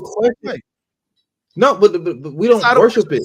It's just a logo. It's just like a damn. That's boom. That's our thing. You know what I'm saying? And if you step on a brother's Jordan and he knock your teeth out because you disrespected that logo, that's idol worship, bro. Well, that's if they worship. We don't worship that. Like we don't worship. No, and I said 100 times. I get the demarcation. I understand. I dig it. We don't put you in the mouth for disrespect. Yeah, we don't we don't do that, bro. That's crazy. You know what I'm saying? Because the law, we supposed to love our brothers, brother. We not. It's a law to love your brother. Like that's a commandment, bro. You know what I'm saying? I'm not gonna punch a nigga in the face because he step on this or step on that. I'm gonna be like, damn, what's going on, brother? Everything all right? You good? You too? You good? And then you'll have to start to break down what's going on with the brother. It's deeper than that, brother. Just because you see us with a fly head pieces, I know you see me with the fly head piece, or you see Cap with the fly head piece and all that. But like we're not at our people. We're just trying to wake our people up and tell them to come back to their own culture. Like the whole thing about the identity crisis in America, man, it's a crazy thing. We have an identity crisis. Everybody wants to be everything except a nigga. Everybody want to be everything. I said Just that be earlier. your own people.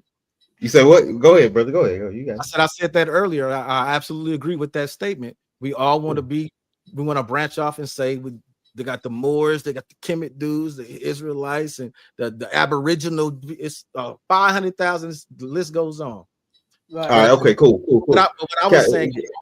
But what I was saying in the go ahead, beginning brother.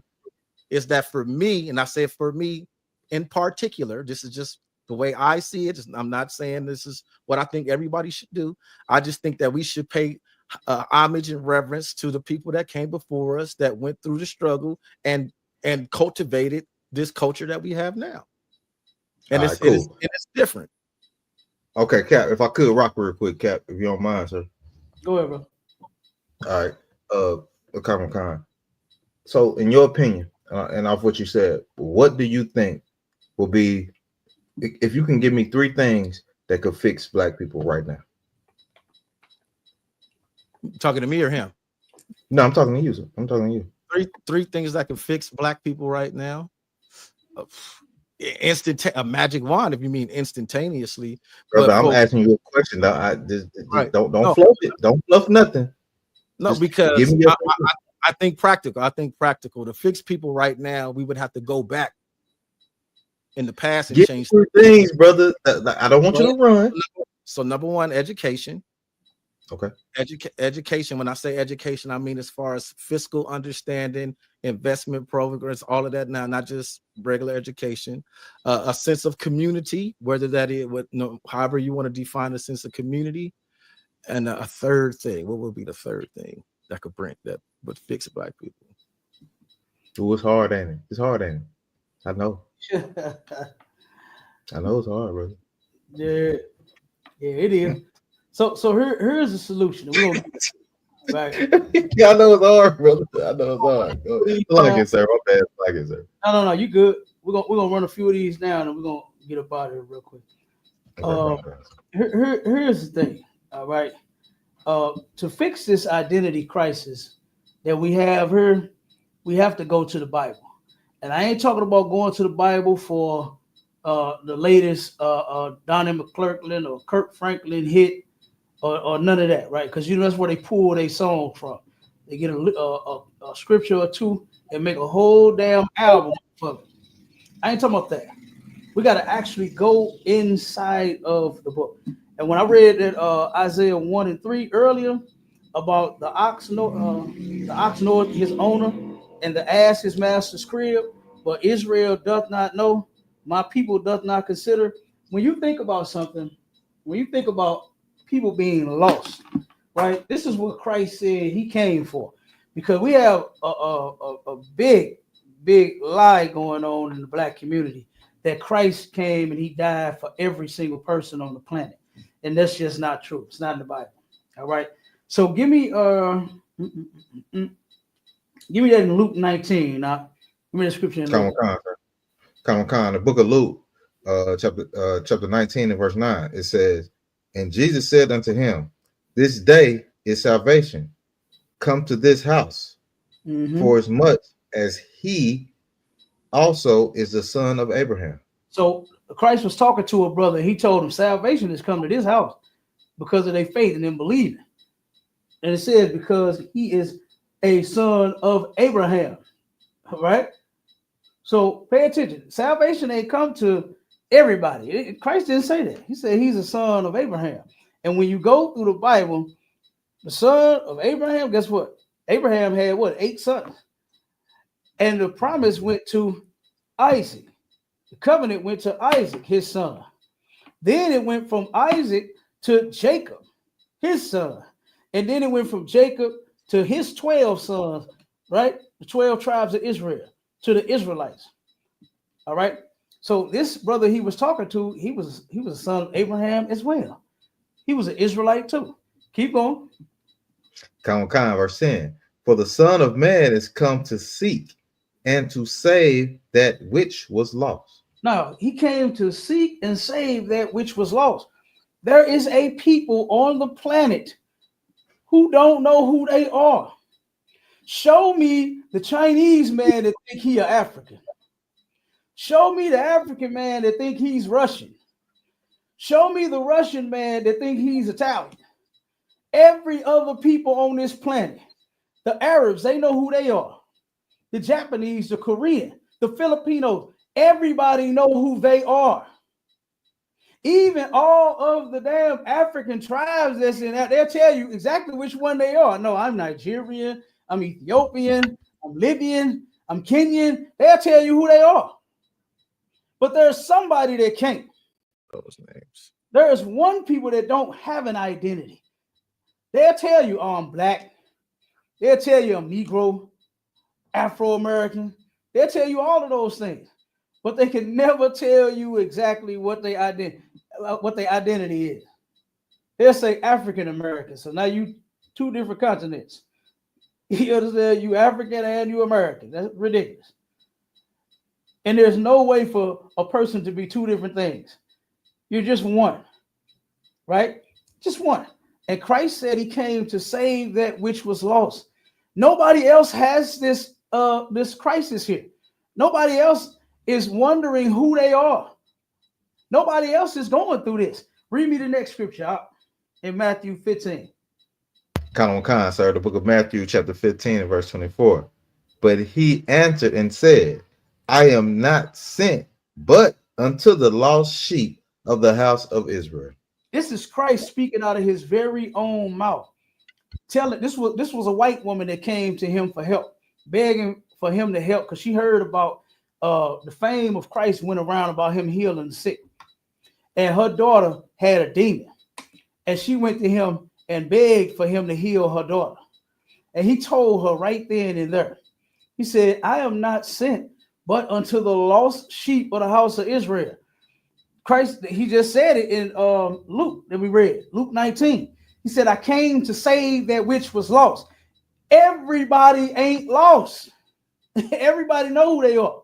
Matter of fact, I went to this grocery store here in St. Louis. It's called Snooks, right? And I was checking, my rib sent me to get some black pepper, some onion powder, and some garlic powder, and all these powders, right? And turned around, and I walk on the shelf, and I'm looking for what she want, and I see something called the Taste of Moab, a Chinese seasoning. And guess who the Moabites are in the Bible? They are the Chinese. Every other people know exactly who they are. Them Africans know who they are. No African went into slavery. Let's get this understood. No African went into slavery, man. Only Israelites did. When you do the real research, the clip that I showed on the movie Roots, the only significance that played was, like I said, Alex Haley still sold us off as being Africans. But what that represented was us getting our identities, our names of who we are beat right up off of our backs. To where now, instead of us having the Israelite names that we have, now it's Toby. My name is Toby. We got books upon books here. I got the book in the closet here, the Promised Lands and the Lost Tribes. And in there, when what was his name? I forgot who this explorer was in the book. He knew. He said that these people are Israelites. You understand? When it came to the Native Indians, he knew who they was. At that point back then, our people knew who they was coming off of them ships. But as an effect of over down to 500 years of this mess now, we done lost who we was. We done lost who we are. And now we don't even know. Now give me the next scripture, the one in Psalms 83, because the Lord prophesied and said that this will happen. King David even mentioned this in the Psalms. Go ahead. Khan, the book of Psalms, chapter 83 and verse 1. It says, a song from Psalms, a posh. Keep not thy silence, O God, hold not thy peace, and be not still, O God. Verse 2, for lo, thy enemies make a tumult, and they have hated thee, have lifted up the head. Okay. Verse 3, they have taken crafty counsel. One second. Word. So they that hate thee have lifted up their head. You ever seen somebody that turn around and walking proud, right? That did something silly and proud about it? Just think about a white bully at school, right? Or white people when they do the horrendous things that they do to black people, they walk around proud about it. They turn around and make a tumult, which is a commotion. They make loud noise about it, right? The things that they are doing to us, okay? And they lift up their head. They're proud of what they're doing. They're proud of their actions, all right? Now give me verse 3. Con, sir. Verse 3, they have taken crafty counsel against thy people and consulted against thy hidden one. They have taken crafty counsel against our people. White people don't sit and do like what black people do is hit licks. You know, black people can't wait to wake up and hit a lick for the day. Come up on them a quick $100, $200, $300, $400, right? White folks sit back and plan on how to get them millions of dollars. They don't just wake up to hit no lick. They be sitting back planning for years. Culture. Say it again. That's the difference in culture. Absolutely. That's a difference in criminal too. You understand? The white man is a criminal. Okay.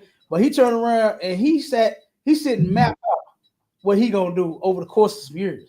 Right? Like that nonsense that he did with Barack Obama. Had us believing that he was the first black president when Barack Obama said, no, I'm Kenyan. My father is from Kenya and I'm from Kenya. That's what he said. But here we go thinking that he is the first damn black president, but he's not. He's not our people. He told us to our face. But because he liked to drink beer and play basketball, they pushed him off as being a brother. Because he married to a black woman, they pushed him off as being a brother. Right? Then they tried to do the same thing with Kamala. This wasn't no coincidence what they did. Trying to push this heathen. She's a white woman. Trying to push her off as her being our people. As if she's a black woman. That's a disgusting black woman at that, cleaning greens in a bathtub. That's nasty. I don't know. That was cap, and people felt. You know it was. I don't know no black. Listen, I know brothers and sisters. They sink don't work right? But they put a bucket up under that mug to catch the water so it won't go on the floor. You understand? Before they go put some greens in a tub, even though they tub clean. Ain't nobody taking no meat and no greens and rinsing it off in their damn tub. That's crazy. But she might not have been capping because Hindu people do stuff like that. They do, right? But they ain't our people. She ain't say the next Hindu president. Right. They do a lot of shit. Well, I've seen some videos with them. So it might not been capped, but the deplorable part is that our people believe it. Yeah, absolutely. And she tried to put that off on that was being black. I remember I had so many greens to clean one year. I just put them all in the tub, as if you know what I'm saying. Like, come on, like stop it. But I have seen them on videos mashing food with their feet and all kind of stuff, brother. You understand? Have mice running through it and sticking their hand down. I seen a video where dude was in the hot grease. They on the street. Yeah. They put their hand in the hot grease. Oh my God, what the hell is wrong with these people? Now they are disgusting. Damn right. You saw the video. Okay. So let's get to it real quick and then we're gonna get up out of here. It said our enemies, they done made a tumult and lifted up their head, right? And they have taken crafty counsel against our people, meaning that they sit and plan how to destroy us. They don't just come up with this anything. This is strategically planned, right? And it says, and consulted against thy hidden ones. It's talking about the people that are lost. We don't know who we are. And they are constantly doing things to us to keep us in that mental state that we are in of confusion when it comes to our identity. We long for one. We the first Asiatic black man. We're trying to be Chinese people following Drew Ali. We think we Arabs trying to be Muslims. We think we white trying to be Christians. We think we all of this stuff of other people. When God said in Jeremiah 10 verses 1 and 2, He said for the Israelites to learn not the ways of the heathen. We're not supposed to be church and their religion. We're not supposed to be trying to conform to their ways.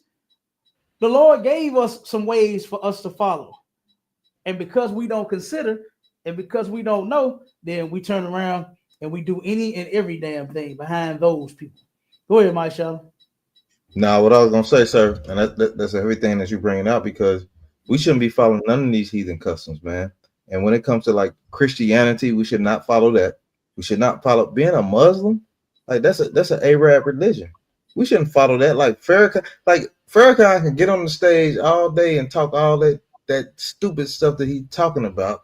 And I can't think of the other guy's name. I'm gonna keep rolling.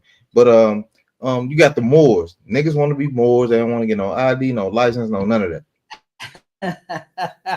They don't want to do none of that. They don't want to do none of that.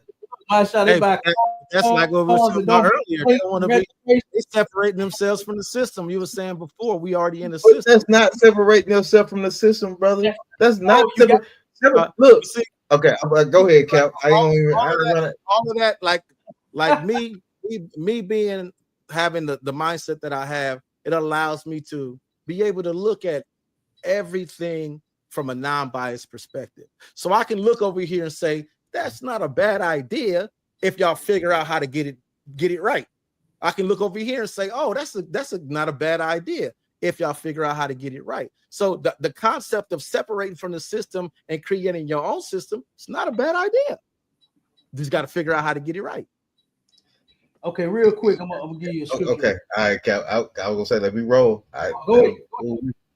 Okay, so when you say figure out a better system, where do you get your better system from? Is it something that you make up yourself, or is it something that's already kind of been set up for you? You would have to create your own system for it to be best for you. And so what would your system be? I asked you 3 questions, brother. You only could give me 2. No, you asked me what would be better for black people right now. You didn't ask me what would be a system. And you only gave me 2. So right, I gave you 2. But you couldn't give me 3.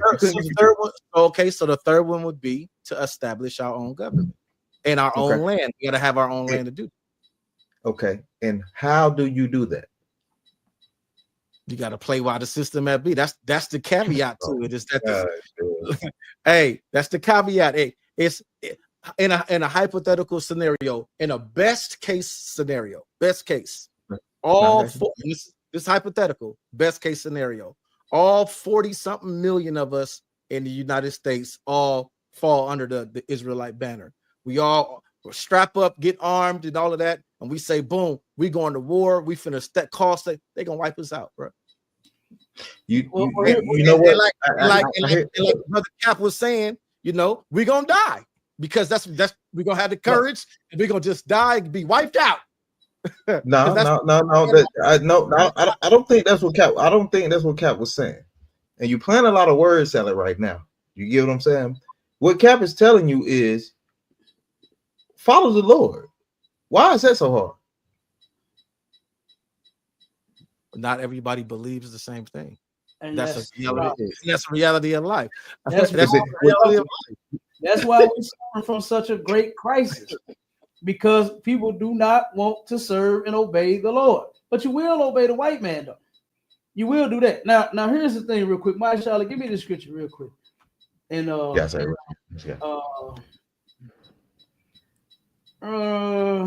Mark 12 and 17. Mark 12 and 17. Real quick, what the brother was saying, that's a good idea. I disagree, right? I disagree with brothers and sisters buying cars and trying to claim this immunity because they Moorish and they don't have to buy the plates and they don't have to get the sticker and they don't have to get the vehicle registered and get the insurance and all. All you doing is causing problems, right? All you're going to do is just have to give the white man more of your goddamn money unnecessarily, right? So I say a lot of that is a lot of old laws, like traveling. Like, for example, this is something that's actually true. You don't have to have a driver's license to drive on an international highway. The minute you get off of that international highway, you now fall under the jurisdiction of the local PD, because you and that's a real law. It's a real law. Yeah, but here's the thing, though, brother. How many folks live right off the highway to where they can just jump on, jump off? And that's what I'm saying. That's why I said before. That's why I said it's a good idea in theory. It's a good idea in theory if they figure out how to work it. That's what I was saying. It's a good idea in theory if they figure it out. Instead of trying to work that foolishness, why not just get your plates, get your stickers, register your vehicle, get your insurance so you can drive wherever the fuck you want to? That's all you gotta do. Instead of getting stopped. I was just talking to a brother on Clubhouse. The brother was complaining because he a Moorish, you know what I'm saying? And he thought that he was gonna go to court and he was gonna be a lawyer, his own attorney. He got all this knowledge of the system, tried all of that mess that you talking about. And the brother said, "Man, how you know I ain't have my seatbelt on?" I asked him. I said, "Brother, I'm just asking, did you have your seatbelt on?" "No, but he ain't know that." I said, "Brother, come on." You know what I'm saying? They watching you now in the car. They watching you pull the goddamn thing over like this here because of the dash cam. They can see you doing it. You understand? They can see you doing it. They know that you strapping it on now.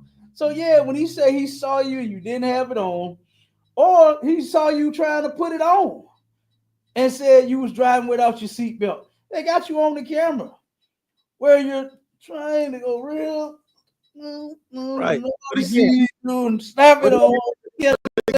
So here's the thing, he didn't have his plates.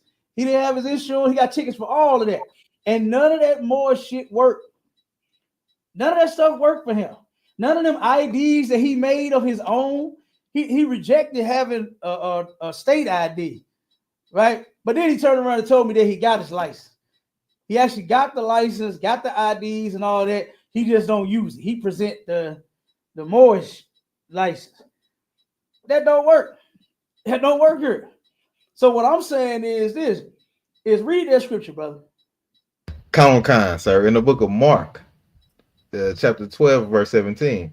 And Jesus answering said unto them, render to Caesar the things that are Caesar's, and to God the things that are God's. Stop right there. Give Caesar what's his. The white man turned around and made a law here saying that the house that I own, right, I gotta have my grass cut so low. I can't let it grow so tall. I'm gonna have to pay a ticket. Association. I got one of those. $150 ticket. You got one of them? No, not the ticket, but I got a homeowners association. I own my place too. Yeah, absolutely. Turn around. Yeah, you already know I said that. They gonna come. I think here it's like $150 ticket. And that's like the lowest, I think. You know what I'm saying? Then they turn around and tell you that you can't have so much stuff in your yard and all this other kind of stuff. They got all kind of rules that you're gonna have to follow. Yeah, you can't paint your house whatever color you want. All of that. You can't do none of that. You can't. You can't do like Chris Brown and paint aliens. Paint your brand on the side of your damn mansion. You know what I'm saying? You can't do that. So they turn around trying to get rid of Chris Brown because he painted aliens, his brand on the side of his mansion. You can't just do what you want to do here. So you render unto Caesar what is Caesar's. Man, you buy a house, you got to follow the rules. You know what I'm saying? Or they're going to give you tickets and you're going to turn around and pay tickets, or you're going to turn around and lose your house. They're going to end up putting a lien on your shit and they're going to take your house. And then you and your family won't have a place to live. You don't have to live like that.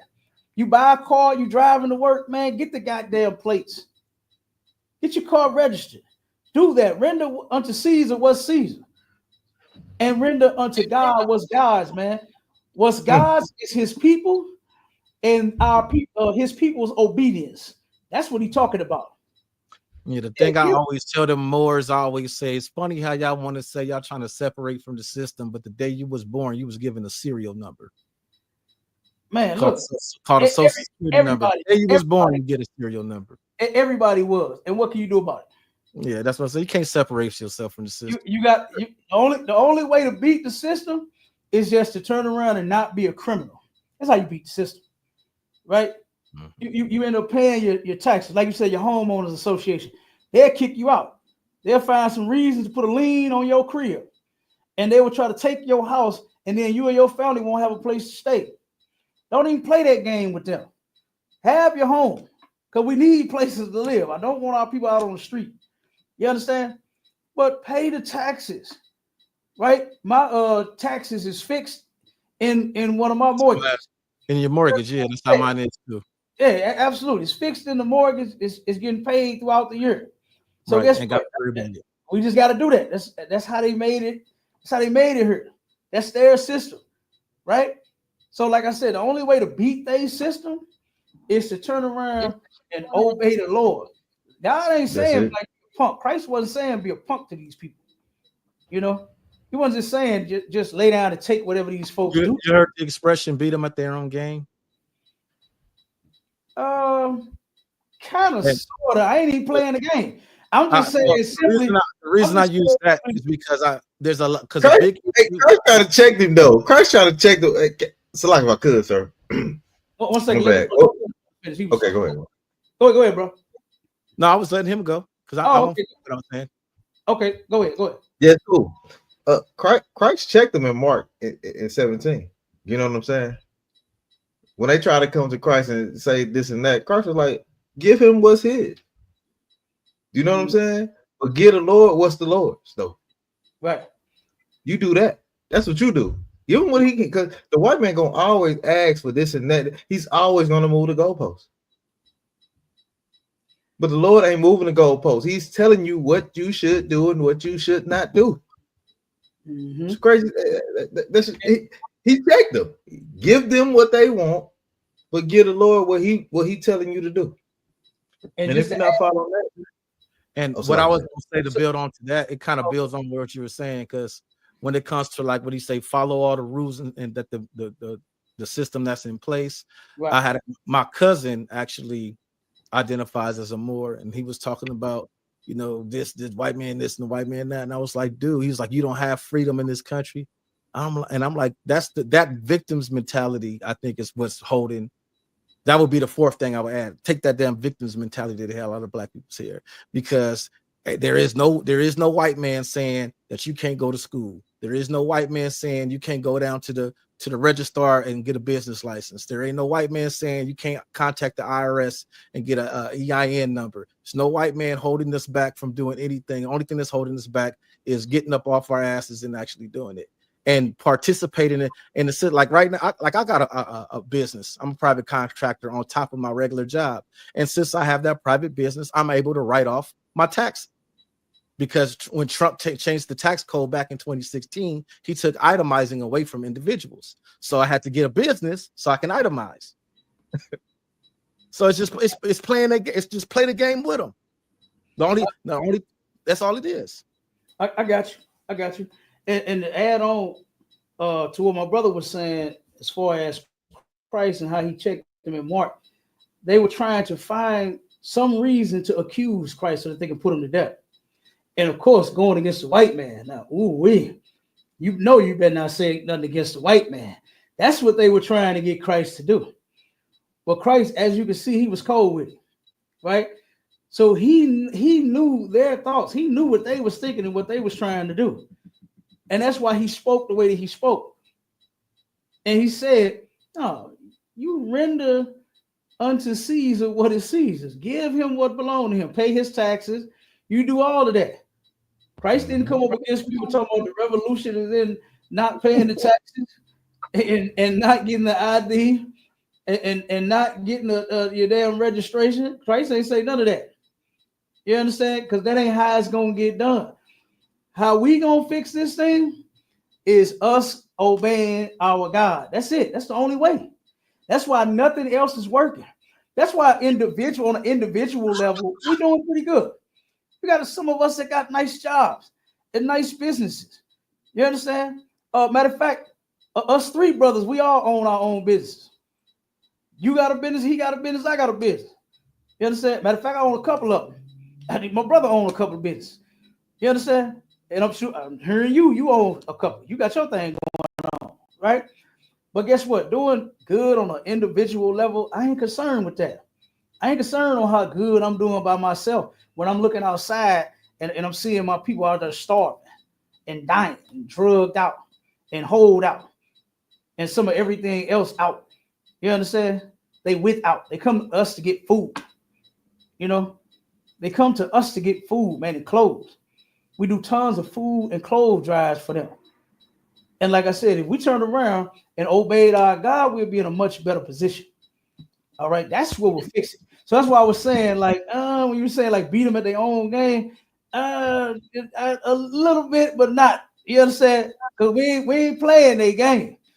Okay, what we doing gotta here? play their game, but you gotta play their game, like you said. If you want to drive a car, you got to get a driver's license. You got to get tax. You got to get insurance. You got to play their game. Right, I get what you're saying. I get what you're saying. So, but my thing is, like I said, to establish this new government that we want, and to separate ourselves from them, and all separate me. And this is what I'm gonna give you another couple scriptures, and then we're gonna get out of here. Mike, y'all to finish that up in Psalms, because this is real important right here to the identity crisis, and as to why it's happening. Come on, sir. So it says, "For lo, thine enemies make a tumult, and they hate thee, have lifted up the head." Verse 3. They have taken crafty counsel against thy people, and consulted against thy hidden ones. Verse 4. They have said, "Come, let us cut them off from being a nation, that the name of Israel may be no more in remembrance." That right there is what happened to us. We don't even know that we Israelites. Soon as you say to most black people, you say, no, what are you? I'm black, I'm African, I'm this. You ain't African, you're Israelite. Man, I ain't no damn Israelite. I ain't come from Israel. I ain't never lived in Israel. All kinds of stuff. I done heard all kinds of stuff. You know what I'm saying? And it has nothing to do with the land. It has everything to do with you coming from the man Israel, right? Because that's where they come from. That name come from a man in the Bible. You understand? And this man had 12 sons. And now we are a whole bunch of people. It's a whole bunch of us now, right? And a lot of us don't know who we are because of this slavery that we are under right now. This captivity that we under, we do not know who we are. They work tirelessly to destroy the name of Israel. What it say? So that it will be no more in remembrance. And start read the next one. Come on, sir. Verse 5. For they have consulted together with one consent. They are confederate against thee. They are confederate against thee. No, it's not just coincidence that confederate is in the scriptures. And knowing that our captivity, we was up under the Confederates first. All right. They are confederate against thee. Keep going. Come on, verse 6. The tabernacles of Edom. The tabernacles of Edom, that's the so-called white man. And then they say the Ishmaelites, that's the Arabs. When you think about it, it goes in line here. Who's in the black community more as far as business-wise than us? The Ishmaelites, the Arabs. That's who the Ishmaelites are, the Arabs. And then it says, I think that's regional because it's the Asians here. Asians on all the where I am, Asians all the liquor stores and stuff like that. Them too. They in there. And what's the next scripture? What's the next line to say? Oh, who? The Ishmaelites and the Hagarine, verse 7. Of Moab, Gebel, and Ammon, and Amalek. Hold on, brother. Hold on. You passed it. It says of Moab. That's the Chinese right there. That's the Chinese, the Moabites. All of these people have worked together. The Hagarines and the Ammonites and Gebal and all of them worked together to destroy our name, so that the name of Israel will be no more in remembrance, and it worked. You saw the clip that I played. The white man beat it out of our back. I get what you're saying, but the name isn't not in remembrance because there's a whole war right now where people say that name all the time. You mixing, brother. You mixing. No. The first thing I said was I get what you're saying. Hold on. At the same time, the name has not. You're totally missing it. It said, I'm gonna go back a little bit. it said they have taken crafty counsel against thy people and consulted against thy hidden ones. And you got to understand this, brother. This ain't got shit to do with no war. The white man is claiming to be an Israeli. He's claiming to be the chosen people of God when he's not. So that war that him and the Palestinians are fighting, who cares? The point is this. The name is not forgotten. It says they have said, come, let us cut them off from being a nation. Not we gonna go to war over the little strip of land that we fighting for over there. I follow all of that. I agree. All of that I'm following. My only point was that it says that the name will be forgotten. The name has not been forgotten. That's all. That was my whole point. It has, and you're not understanding. It says, and let us cut them off from being a nation, that the name of Israel be no more in remembrance. Not that the land is there and they're fighting over, the imposters are fighting over the land. The remembrance is right here with us. When we go and apply for a job, what do we put on the application that we are? Other. That's what I put. We put Black or African American. Now that you are this, you put down other. You're different, right? You're different. You're special from other Black people, right? But the majority of us is putting down what? I even know some Black people talking about they putting down white, hoping that they get the job. Negro, when you walk in there, when your Black ass walk in there, they gonna tell you, "Oh, I'm sorry, that position has already been filled." You understand? No, my name is Timothy Kelly. So I'd been 100 interviews when they showed up and been Black, and they're like, "Oh, exactly." They thought you were white, but I'm saying, don't put it down there that you white. I'm talking about for them. The ones that write it down there and say that they white, it ain't gonna work. It ain't gonna work, all right. But this is the point. The no more in remembrance is talking about here, us. We don't remember. We don't know. They turned around and beat Kunta until he said his name was Toby. That's how they did all of us. The Bible talks about us being homeborn slaves. We are homeborn slaves. We so homeborn, we think that this is our country. I'm talking about right now to this day. People think America belongs to them. Our people think America belongs to them. When it don't, they stole it, man. That's over with. That's over with. This is theirs now. It ain't nothing you gonna do to change that. You can march all you want. You can go sit on Washington steps. You can hands up, don't shoot. You can protest. You can do all of that. But you're not going to get it back. It's not going to happen. They are not going to give it up. They are willing to die for this place that they stole. The land of the free and the home of the brave. Like they said, the bombs bursting in air. You understand? That's what they would do for this place. For the preservation of their people. We should turn around and do what God said to do for the preservation of our people. That's how we should do that. You understand? We should turn around, and I hate to see it. I hate to see the white man so revved up with all this white blood in America and die for spirit that he got. But then when it comes to our people, and we show them that, hey man, we Israelites, we need to come together. Nah, man, I ain't religious. My Charlotte, you heard the phone call that I had from my cousin, right? Yeah. He back and forth. He like, oh man, I ain't religious, but I am like, I'm trying to find myself. But I mean, man, I ain't trying to be in school. I got children to take care of and all. He had all the excuses. Yeah, all the excuses. Yeah, niggas, look, niggas, that's one thing niggas good at is excuses. Right. I'm telling my cuz you know me. I take care of my children, and I'm in here and been in here for 11 years. Right. And I'm going I've been doing this for a long time. Right. My brother that's on the line now, he take care of his kid. Wonderful father. You understand? All the men in our organization, wonderful fathers, man. They take care of their children. Officer Byron and myself, we planning all the kids here. Then they got good grades and did so forth. Oh man, they got a good day coming. You understand? Manager YAHANNA sent orders out saying, listen, man, all you brothers that's over them cities, them children that's doing well, you turn around make sure y'all do something for them. Yeah, I heard that order. I was saying earlier, but that's the part that I love is that the communal sense. That's what I was saying. Like in the three things that I said that we need to do, one of them was a sense of community. We absolutely need that. Absolutely, we do.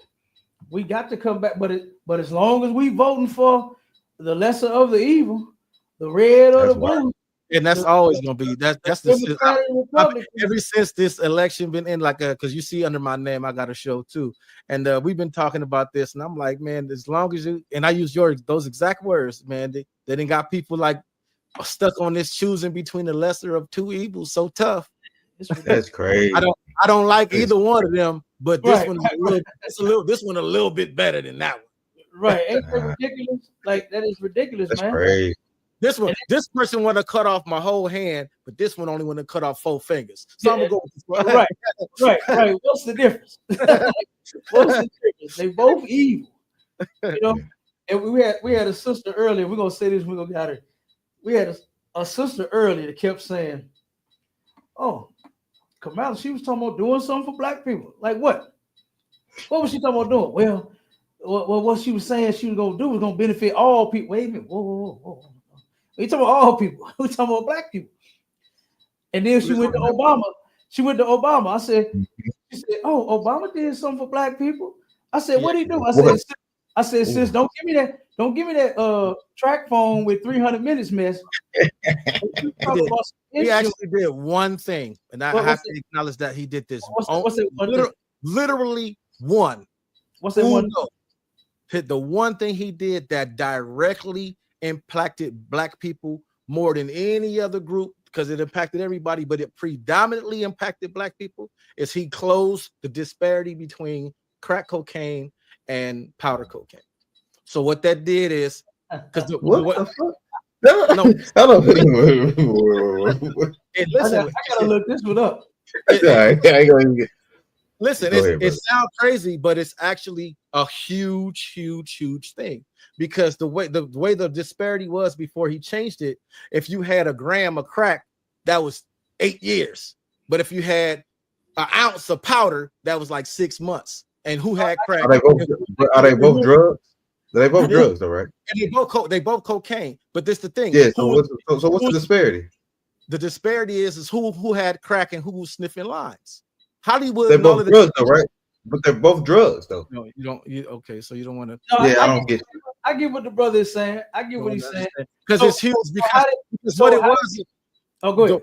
The way it impacted us is that a lot of people that went to jail in the 80s, not because they were selling drugs, it's just because they got caught about to fire up their rock, and they got 8-10 years just for having it in their possession and not going and not being taken to a medical facility like they had a problem, versus the ones that was sniffing the lines was getting probation. When Obama passed that law, a lot of brothers got out of prison from years ago because of that. So a lot of that's what I said.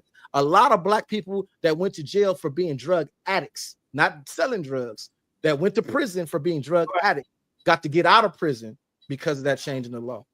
Right, I get what you're saying, but guess what? God has a law even better than that. Right. How about just say no? That's in the Bible. Yeah.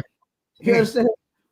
If we get off of crack, period, guess what? They would have to plant it on us, like what they oftentimes do, right? And then we should go to jail and then turn around, because you're going in. They say they got found crack on you, they're going to send you to jail. And you should maintain your innocence until the day you possibly could get out, because they're often going back and revamping cases. You understand? To where people what is called the Innocence Project, to where the men and the women that's holding on to their innocence and saying that they are innocent of the crime they were accused of, a lot of them have been let out of prison, right? So how about we just say no to all the drugs, selling it, using it, because it's unlawful to do either. It's unlawful to sell drugs to our people, and it's unlawful to use drugs, right? As God's chosen people. Right. Ideally, but realistically, is what it is. Yeah. And then if we knew that this was a plan from our oppressors to oppress us, that just might help us snap out a little more. Like, man, this crack was given to you by them to keep you down, to And, keep us low. and that's that victim's mentality I talk about, because we know they made movies about it and show how they did it to us. And you know, we see the movies and fall into that. See, the white man won't let us have nothing. Yeah, you're right. Yeah, we talk about it and complain about it all day long. But guess what? Commanding General YAHANNA got the solution. And all it is turn around and come together as a people right here in the ISUPK and do an about face. We don't have to go get guns. Like you said, 40 million of us getting guns and going to war with the white man. We ain't got to do that. That's not even what the Bible prescribed to do. We could turn around and make this thing change right here in America. And all we got to do is about face and turn and run to each other. That's all we got to do. And come together the way that the Lord said to come together. We ain't got to get arms and harm the white man. You ain't got to try to kill him. Now, you could defend yourself at all costs. We are all for self-defense. Anybody try to harm you, handle your business. Right? Handle your business and defend yourself. But just going and just trying to start a war, we don't have to do that. We don't have to do none of that. That's not what Christ said to do. You understand? If we turn around and obey our God, I'm gonna leave with this scripture right here. Give me let me see which one I want. It's a couple of them on there.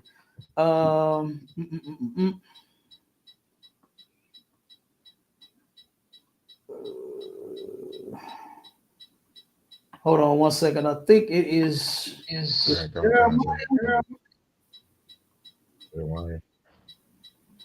Second Chronicles. Give me Second Chronicles 7 and 14. And with that one, we're gonna get up out of here. Okay, Second Chronicles 7 and 14.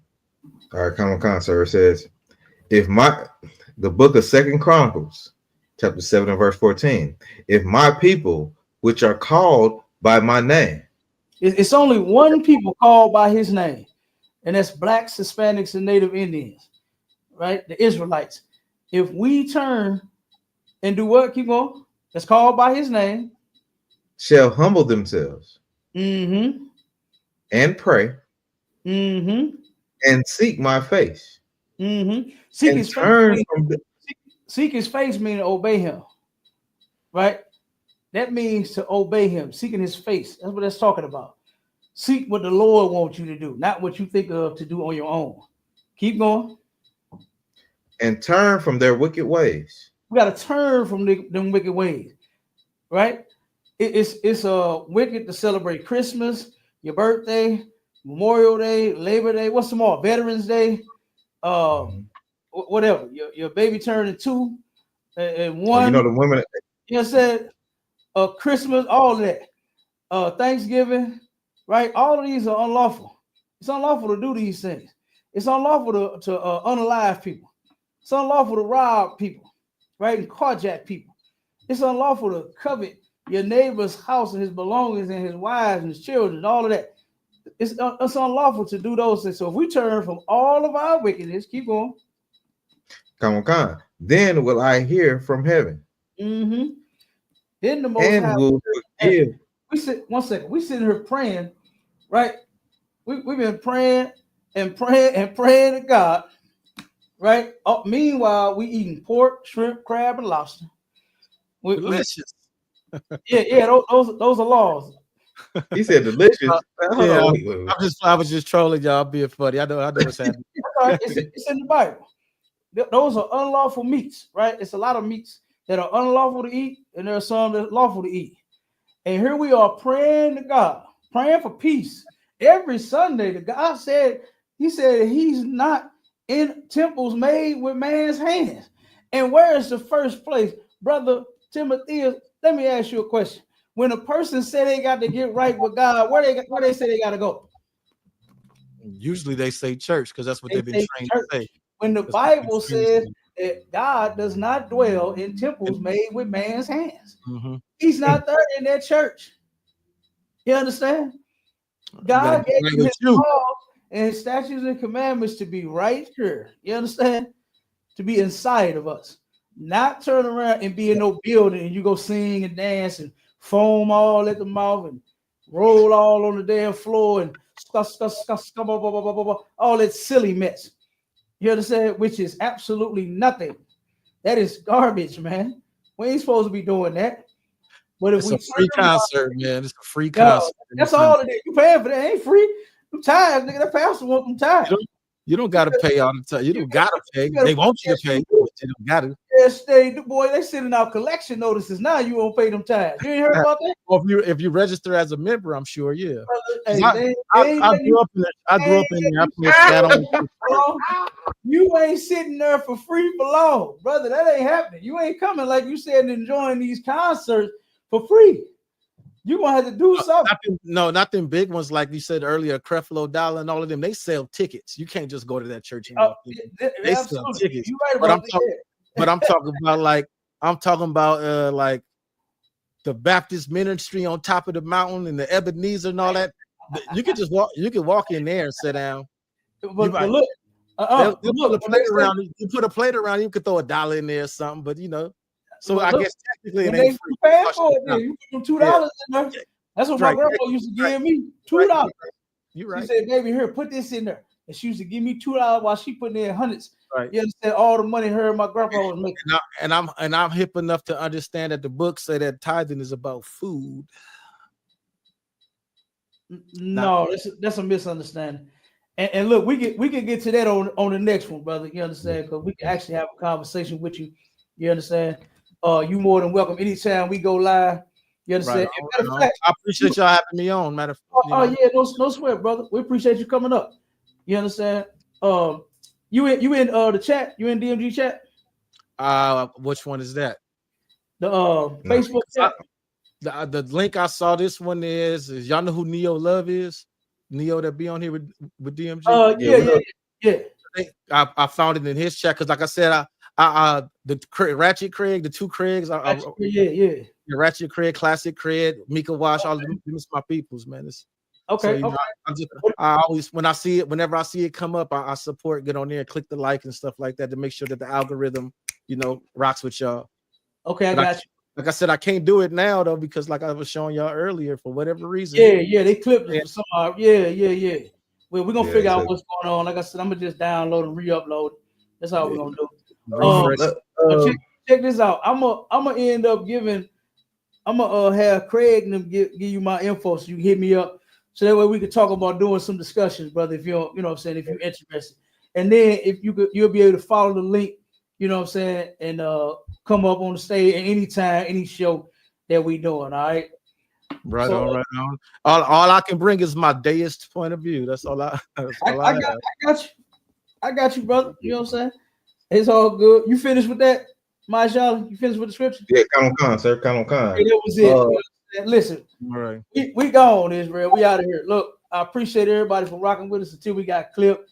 We still live on the other ones, on the TikTok, on the fan base, and on the gram and all of that.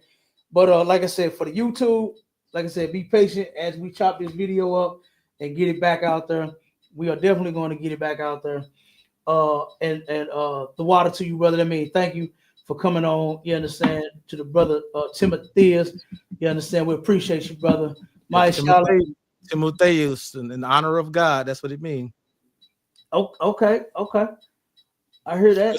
It's interesting that my whole name, because my parents named me Timothy Ezel, and Timotheus Ezel literally translates to he who struggles with honoring God.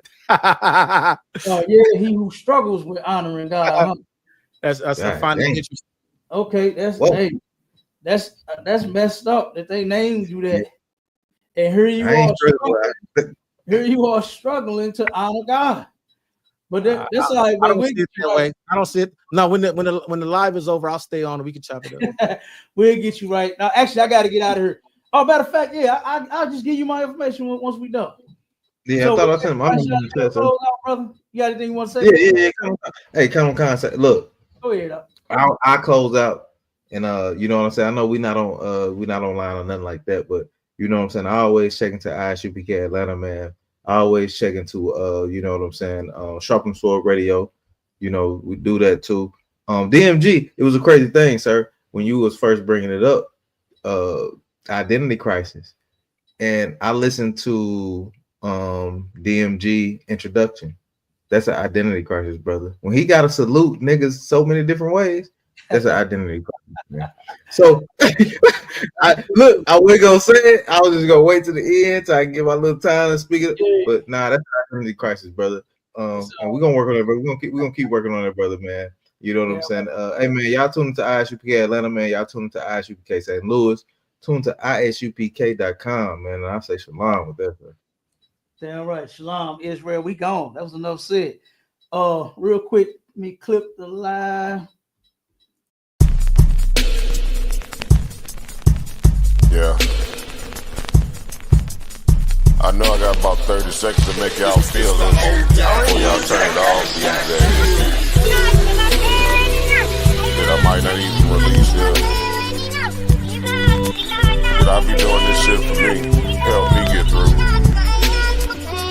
I feel like I give until I can't, but most don't recognize it till I ain't. Blood on them covers, she hoping paint. Sorry mama, but it ain't. This world took a toll on me, and everyone that say they love me always seem to follow me. The same one that call me great, treat me like I ain't shit. I read between the lines, it's written all over your eyes. I see the disappointment in the eyes of the ones who want me dead, but I ain't never been scared. I tried to get there. Sometimes I wonder if I survived or did I die on that ride to that hospital. Demons all around me, I am not mental. This game of life, it is not simple. Last time I was happy, I was popping.